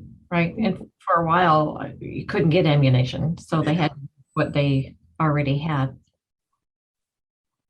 In the 2021 budget, we have $12,000 and the amount spent was $9,975. Oh, that's through June of this year. Yeah. And the thing that's interesting though is I remember for many years that was a really, really high budget line, and it got whittled down as the cuts came through and stuff and we needed. I don't know that I'm prepared to go to this rate, but I do know I do think some of that is needed. Commissioner Schutte, do you have a preference of where you want to be on this? For ammunition. For bond. And Jennifer, can you just mention again what the last year's actual was? Yeah, so the actual spent for 2020, 17,339. The budget was 12,000 in 2020 as well as 2021. And so maybe Under Sheriff can hop back on real quick. All things being equal with increases and supply chain, et cetera, this amount of money on ammunition, this lasts for how long? I mean, what's the planning horizon on this Yeah, so basically I had our program managers go through and do a complete review of the program and what it would cost currently. I mean, we used to be at 25,000 in that line. We got cut back to 12,000. We paid more than that every year, so we've been falling behind in our stock. Between the prices going up and the supply chain problems, our goal was essentially to get a 4-year stockpile so that if we had increases in the future or more problems with supply chain, that we wouldn't be on the edge of running out and not being able to conduct training. So that was our goal. Can I guarantee that we could even get that next year? I can't guarantee it, but boy, I would sure like to and get locked in at more current prices than where the trajectory of the prices have been going. And as a reminder, once put into the budget, though, it stays in the budget, whether it gets spent or not, it gets on the one side of maintenance and operation. Yeah, and like we said before, we fully recognize that this would be a 1 year just to get back ahead on the reserve so that we were ahead of that again. And next year, that would not be the ask, obviously. Yeah. And so this was your 8th ranked PLR. Is that still, I mean, is that still where you see that versus the other requests that you have in? To be quite honest, I don't remember everything in the ranking. I think most of the stuff in the ranking was bodies, but I don't remember now. Okay, so I guess I'll rephrase. The first five were FTEs. So where does this sort of fall in regards to those earlier FTDs that we discussed? Well, I don't know. I mean, they're completely different categories in my mind. Obviously, you've got the position, which is a bow wave issue, which I know that you're concerned about, versus a 1 year expenditure. I'm not sure that I really categorize them in the same way. You know, the clerk for the north end position is a long-term investment in the increase in population up in the north end and our increased in need for services. Obviously the ammunition is pretty critical for county liability and training the deputies in a way that's legally defensible. So honestly, I don't know how to differentiate or categorize those two in those two different ways. Commissioner Trask, do you have an opinion you'd like to throw in on this? I think I previously stated that I think it's important, and the cost of ammunition is going up. It's hard. I mean, have you been to Cabela's lately to look at the shelves? They're few and far between to find good quality ammunition. Yeah. So that's another thing you need to keep in mind is they're not going out and buying the cheapest ammunition that, you know, the generic Walmart type ammunition. This has to be ammunition that's good. I don't know if you've shot guns before, but yeah, maybe a few times. That ammunition is you can get it can jam your gun. It can do so many things, and so getting quality ammunition is important. And I would rather have an officer that's highly trained and a marksman than somebody that hasn't shot in a while. So to me, this is a top priority. So we got to come up with something though on where to sit on this. I'll go ahead and throw out numbers, and you know, we vote it down, vote it up, increase them or whatever, but I'll throw out where I'm thinking, because I'm looking at a few of the other ones down the line also, like the boating program and you know, equipment repair. We have fuel that I think automatically with everything going on should be maintenance, and that's 5,000. But I'm going to stick with the fuel, with the ammunition right now. Currently, historically, as I said, it ran 25K a year. I remember it running 25K a year. They usually came up a little short, sometimes very short on how much they would spend for the ammunition. But you know, over the years, it keeps getting more and more expensive. Historically, here the last few years, they've stayed under 20.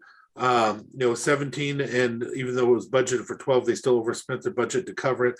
I myself would like to see a stock up for at least a couple years. I think an investment of 25K per year. So to give them an investment this year to try and stock up of 50K.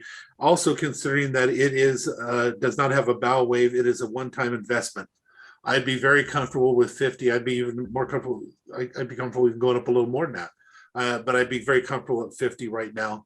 But I do think we need to increase that line item this year. This is an increase, correct? This is not 50 total in that line, Jennifer. This is 50 increase above the line they had last year, right? So they have 12,000 right now. And so are you suggesting to increase by 38,000? No, I'm suggesting an increase of 50. Okay. Because I'm thinking of, they still have their amount they have to get regularly. I'm thinking of a couple years, worth of stockpile for them to put away a couple of years there. Buy it this next year if they can get it and put it away. So Commissioner, are you saying an additional 50 or Yes. 50? Nope, an additional 50 on top of their 12 that they already have in the budget. Because I think they're still going to spend, even this year, if we did nothing, they're going to spend more than they spent last year. So I think they're going to be over 20 this year. And if I want them to stock up for this year and get 2 more years put away in the bank, I would expect it to be 25 per year. That's why I say 50 to at least get them started. So that'll increase the line in the budget to 62. Mm-hmm.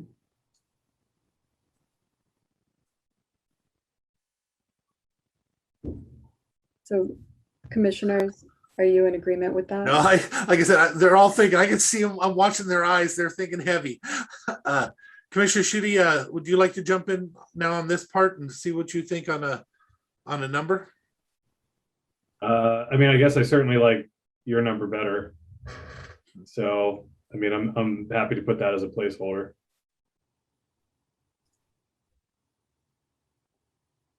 And Commissioner Trask? Yeah, so what was the total number again? So it would be a total of 62,000 in the budget. They currently have 12, so we're adding 50 if everybody is in agreement. Or if 2 of you are in agreement, I guess. No, I guess I can work with that. Okay. Okay, so, but Commissioner Schutte said placeholder, and I want to try to work together completely on this. I'd like to see us added on as a maintenance, Commissioner Schutte. It sounds like Sharon, would you be okay with doing it as maintenance right now also? Sure. Yeah. I mean, that's the consensus. Okay, so let's go ahead and move that over. I'm going to just jump in on a few of these for time wise. So the next one I see is 5,000 down there for fuel that wasn't covered by some of the grants and stuff like that. I think that's definitely needed as the years go on. Do you mind if we move that over to maintenance? One-time costs. One of the best parts about some of these are one-time costs. It'd be nice if we find a way to get some of the costs, like the bullets, out of a different thing from the state or something. Just because we put it in the budget doesn't mean we can't find another way to pay for it. So commissioners, we did go through this and I should have made a better note. This $5,000 looked excessive when we went through the budget previously in the first workshop with the sheriff's office. And so that's why we kept it as a PLR. Okay, but knowing Cheryl, are you still in the room? I am, yes. Is this based on your 3-year? Honestly, I'd have to go back and look at it. I don't think it is. This was based on a conversation that Sergeant Severance and I had on the amount of calls that they could make over the summer, as well as the price of fuel, if I remember correctly. Okay, because it says fuel down here. Let's placeholder this one until we come back with the rest of the sheriffs next week. Are you guys, 2 commissioners, you comfortable with that? Yeah. Okay. And then the repairs for equipment not covered by grant funding. I know they said they have things, they have motors that they were looking at. I still found 50,000 in this line excessive, but where are you at in that, commissioners? I the way I see it, I mean, if it is excessive, I don't know that, but if this is truly a one-time thing, then we could come back and deal with it as a supplemental. During the year as a supplemental, okay. Yeah, and we could do the same with the fuel as well. I'm actually very comfortable with that. Commissioner Trask, are you comfortable with that? Oh, yeah, I think that's the best idea. Okay, Under Sheriff Adams, you see where we're going with this? Just out of curiosity, do you have a comment or anything, or you see where we're going? We've been good on doing it this last year, the last couple of years of doing things that way. Are you comfortable and trust that we can work that out as we go through this year? Yeah, we're happy to come back and talk to you about it. I know that we had a brief that we put in for a grant for a new boat, and we were gonna have matching funds that we were gonna be looking at. That grant did not get accepted.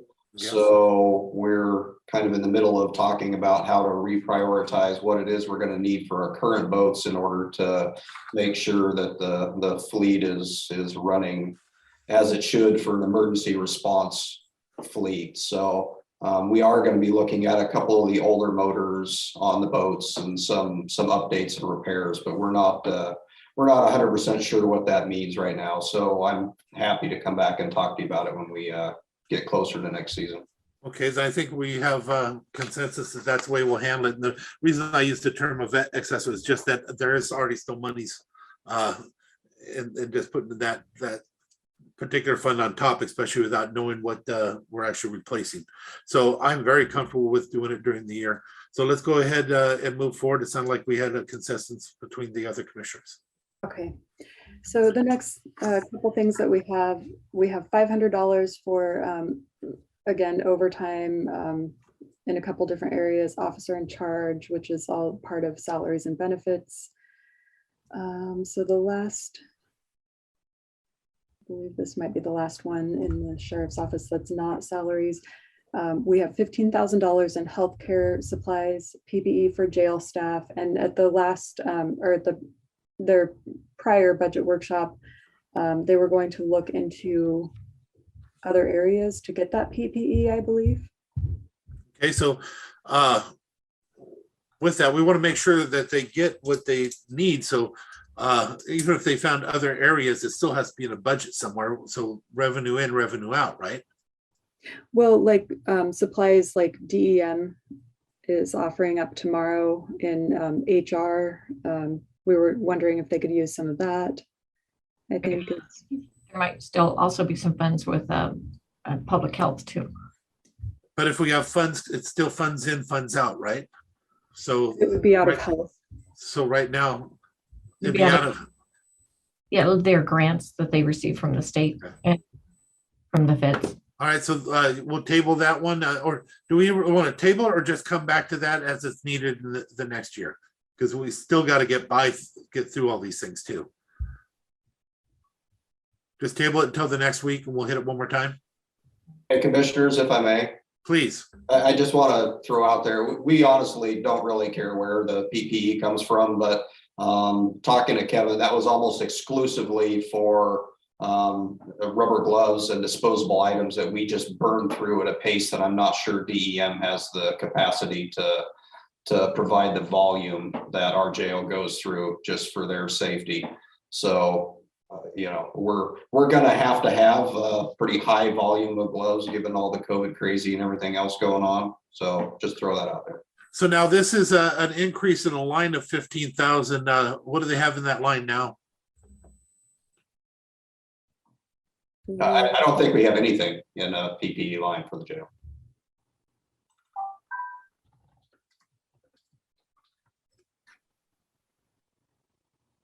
Yeah, they do have nothing.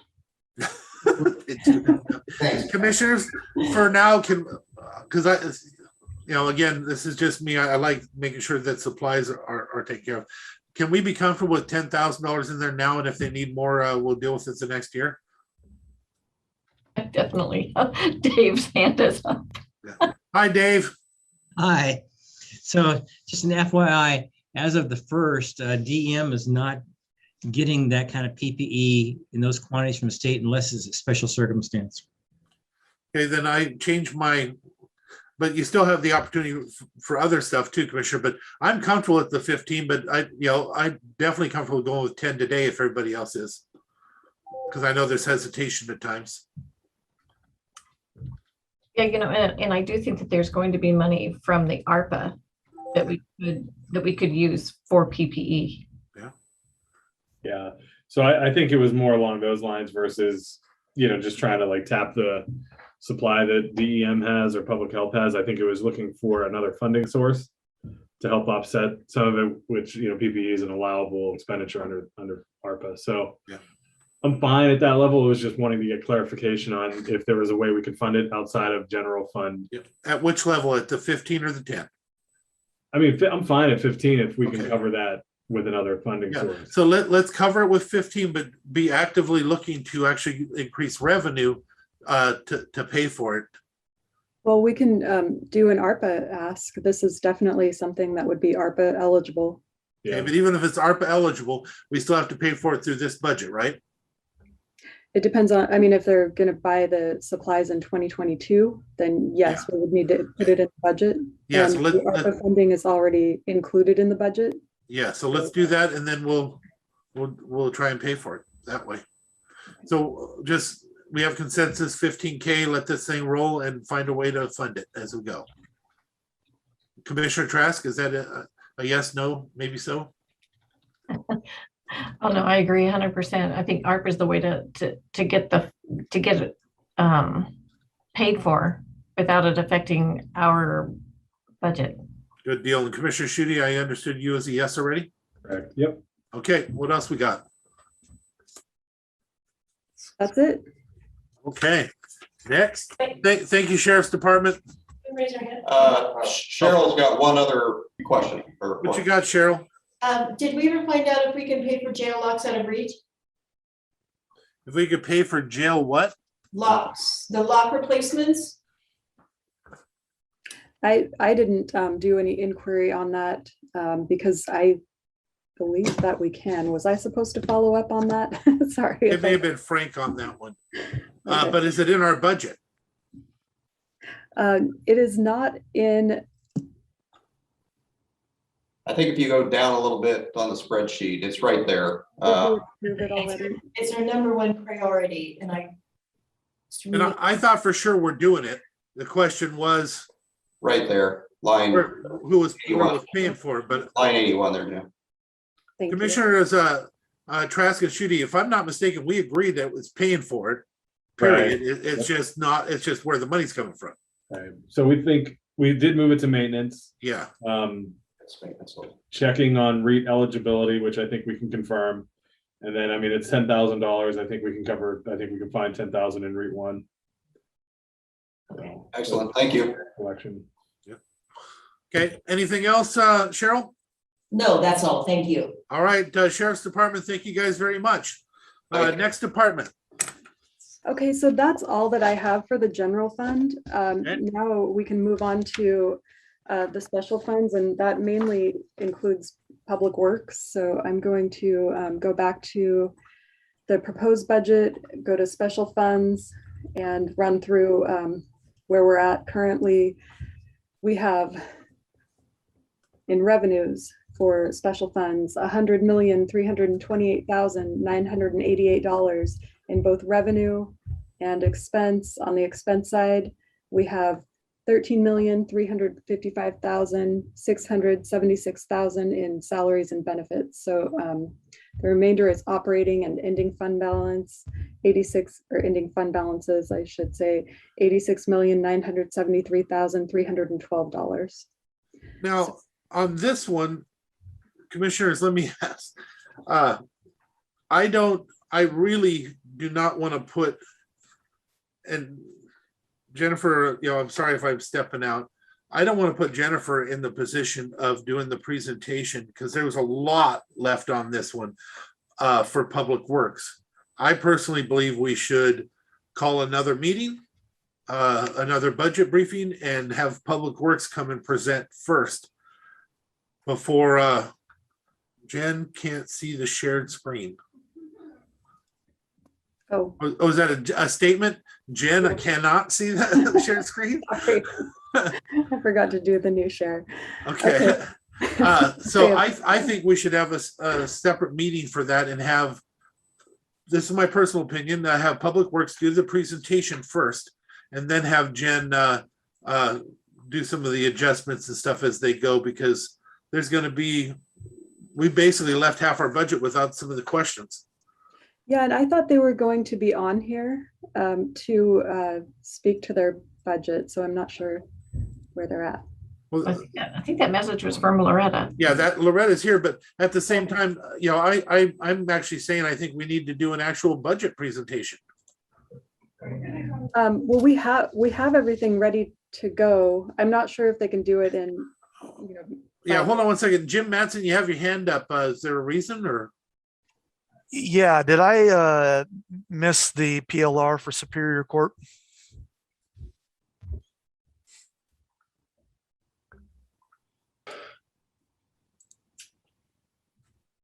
I don't remember talking about it. Yeah, it was right after the sheriff under Superior Court. We had one outstanding PLR for a position. Oh, sorry, Jim. That's okay. I thought that was. That page is I gone here. wanted Okay. to take it as good news, but I thought you just wanted to make sure. I have Superior Court down here, but what? That's for 80,690. Yeah, I don't have an Yes, that's the outstanding on one. it. That's why I didn't see it on my page 9 of 9. I don't have an outstanding on that. It's on page 80 or line number 83. I'll share my screen again so you can see. Okay. Can you share Randy's screen? I like what he had. Can everybody see that now? The 80,690. Yep. Okay. Phase 2 of the reorg.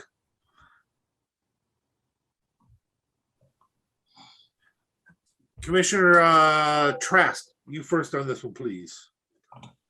Well, this is where I think Mclean would come in very handy. So before you, correct me if I'm wrong, what you're saying is before you would want to consider it, you'd like to ask that department if they go through a lien and we'd be a little more open to considering new positions. Am I stating your opinion? No, properly? you did it perfectly. So Okay. Commissioner Schutte? Yeah, I guess, you know, I'm sort of playing the role of Dr. No today. And I would probably be more aligned with Commissioner Trask's request on that. I used to have to be that guy all the time. I love not having to be that guy all the time. So thank you, Commissioner Schutte. With that, Jim, what we're going to end up doing is we're going to be sending over a request here. I think the commission will, it's not official or anything, asking for departments to do a lien process. We're going to try to get that taken care of.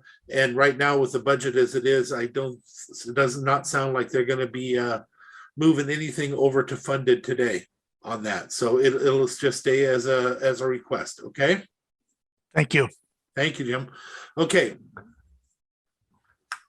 Okay, so I think. Go ahead. Sorry, go ahead. Oh, I was just going to say, I do have a couple of things, open items in other special funds. Well, let me ask first on the other commissioners, are you okay with setting up another budget briefing to do specifically the Public Works with Public Works presenting? Yeah. Or do you want to run through this now and have Jen carry the load? no, I think it would be good to have Public Works in on it. Okay. Commissioner Schutte, you agree? Yeah, I'm good with that. I mean, as long as we make sure we get them in next week. Yep, please. All right, go ahead, Jen. Sorry. That's okay. I'm going to go back to the summary. Okay, so we have the across the board increase, the 1.75 in the special funds. The total is $59,236, and that's included in these numbers. So I just wanted to state that that's a total amount of $168,793 for both the general fund and the special funds. I also wanted to point out the Fund 145, the Clean Water District. It is now included in the budget. It's a new fund. The fund was created a few years back, I believe, but we're going to start collecting money in this fund in 2022. There's 190,000 in revenues, 100,000 in expenditures, and then 90,000 in ending fund balance. So just wanted to point that out, that that was in here since it is a new addition. It was in last week's briefing as well, but I forgot to point that out. There is in Fund 134, the National Forest Safety, we have a total of about $10,000 in Firewise programs that's budgeted. And that to me, because this fund is so tight on funds or grant revenue coming in, and the sheriff's office and other fire districts use this fund for search and rescue operations that are really necessary and costly. They use it for their supplies, the sheriff's office does, and their overtime and time spent on national forests for search and rescue. So I would recommend moving the $10,000 that's in the Firewise program budget up into the supply line, so that the sheriff's office can get some of their ropes and things that they need. Are you guys comfortable? Are the two commissioners comfortable with that? I think it's a great idea. Commissioner Shooty? I'm good with that. Okay, make it happen. Okay, thank you. On Fund 195, the Spencer Lake Management District, they're requesting to increase their budgeted levy from $14,500 to $15,225. That's a 5% increase, and that's per their resolution. I believe it's 9219. Does that come before us for approval? Well, it's not in their current budget ask, and so I just wanted to state that I'm going to increase their budget. So Okay. they're requesting that, and so I just wanted to let you know. Okay, but that doesn't come to us for approval. That's just part of the process. Okay. Right. And that is all that I have on the special funds, besides, Public Works, which I think Loretta was ready to go on that. So I don't know if you guys want to finish or start on Actually, that. I'd like to ask that we actually set it up for an actual briefing. I'd rather, because I want to be able to ask questions. I want to be able to, and I want to see their budget in front of me and cleaned, not with all your stuff on it. Even though you were doing it. Sorry. Commissioners, are you okay with that still? Yeah, I can go with that. Okay. And just to clarify, I mean, their notes are in there. They have their notes and my notes, just like every other department. So Okay. just wanted to state that. That's fine. Okay. Okay, great. So that's all that I have. Is there any other open items that you wanted to discuss right now before next week? Commissioners, what do you got? Anything? I have one. The chamber sent an email asking if we would like to join the chamber. So I'm kind of looking at Dr. No. I mean, Commissioner Shooty. I don't know. Because I don't think we pay anything. Do we pay anything for North Mason Chamber? I don't think we pay anything for anybody, do we? Yes, the EDC. Yeah. That's awesome. And we have the Hood Canal Coordinating Council as well. Yeah. Can you look and see what we're ex officio board member on the North Mason. If we're not paying anything there, then we shouldn't pay to do a chamber that is, No, we don't pay any chamber dues to north or south. No. Okay. Then I would say it's probably still not appropriate. That's just my opinion. Commissioner Shooty? Yeah, I mean, I have in the past been a member of both. I did that out of campaign and surplus funds. So but I'm not sure about joining as the county. We have a statutory obligation with the EDC. Yeah. Right. Yeah. And with Hood Canal, believe it or not, that's actually written in some of that stuff. Yeah. There, so. Yeah, with Hood Canal, we have an interlocal with that. Yes. Yeah. Right. Yeah. Yeah, I'm a member with both. And so I think that, you know, with our individual memberships, we represent the county pretty well. So it's nothing personal, it's just. Does anybody have anything else? Yeah, so just one request for Jennifer is now that her capacity is freeing up exponentially here. Just Right. yeah, I can't say that with a straight face. I apologize.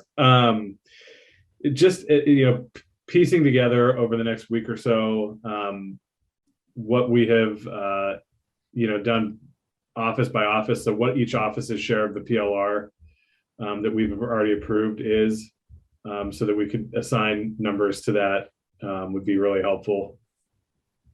Okay. So what you're asking for is a roll up individualized by department. I love it. Yeah. Wait, did I understand that right first? Yep. Okay, then I do love it. I'd love to have that because that'll stay with me for a year if you give it to me in a form like that. So roll up of what's outstanding and then what's been approved. Yeah, I'd like to see a roll up of what's been approved so that I can keep track for the next year of what we've done and what's outstanding so I can know what's out there that's important. Okay, so I'll bring the roll up of what's outstanding and approved by department and fund, and then the breakdown of the FTEs next week, and of course, Public Works. Anything else, commissioners?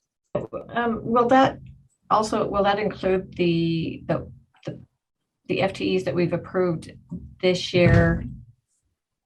Yes. And then also maybe which ones are temporary, because I know we have the COVID team and they're only temporary. So if we could make sure that we know which ones are here to stay. Good request from all of us on that. That's a good request. I'd like to know if we see temporary. I know that's a lot to ask you, though. Temporary in every department, what we have. I'd love to have a roll up of that someday, so I can keep track. I can't wait until our chart of accounts is done so we can implement the position control. Yeah. Wait, we're not supposed to use that word. I forgot what we're supposed to call it, but it wasn't that. Position control at 5. That's what it is. I mean, yeah, position tracking, whatever you want to call it. It wasn't me that had issues, others. So. Okay, so if there's nothing else, then I am done. Okay, commissioners, anything else? If I have your permission, Commissioner, I'm gonna open it up to ask if anybody, can you stop sharing screen, please, so I can go ahead and see the whole body? One of the problems I have is somebody puts it there, I can't see you. So with that being said, commissioners, do you have any objection to allowing anybody that wants to come on for a second to make a comment? Not at all. Okay, is there anybody on that's left that would like to make a comment? Please unmute yourself, make your comment now. I see none. Hearing none, commissioners, I'll entertain a motion to adjourn. So moved. Second. Hearing no objection, we are adjourned. Have a great one, everybody.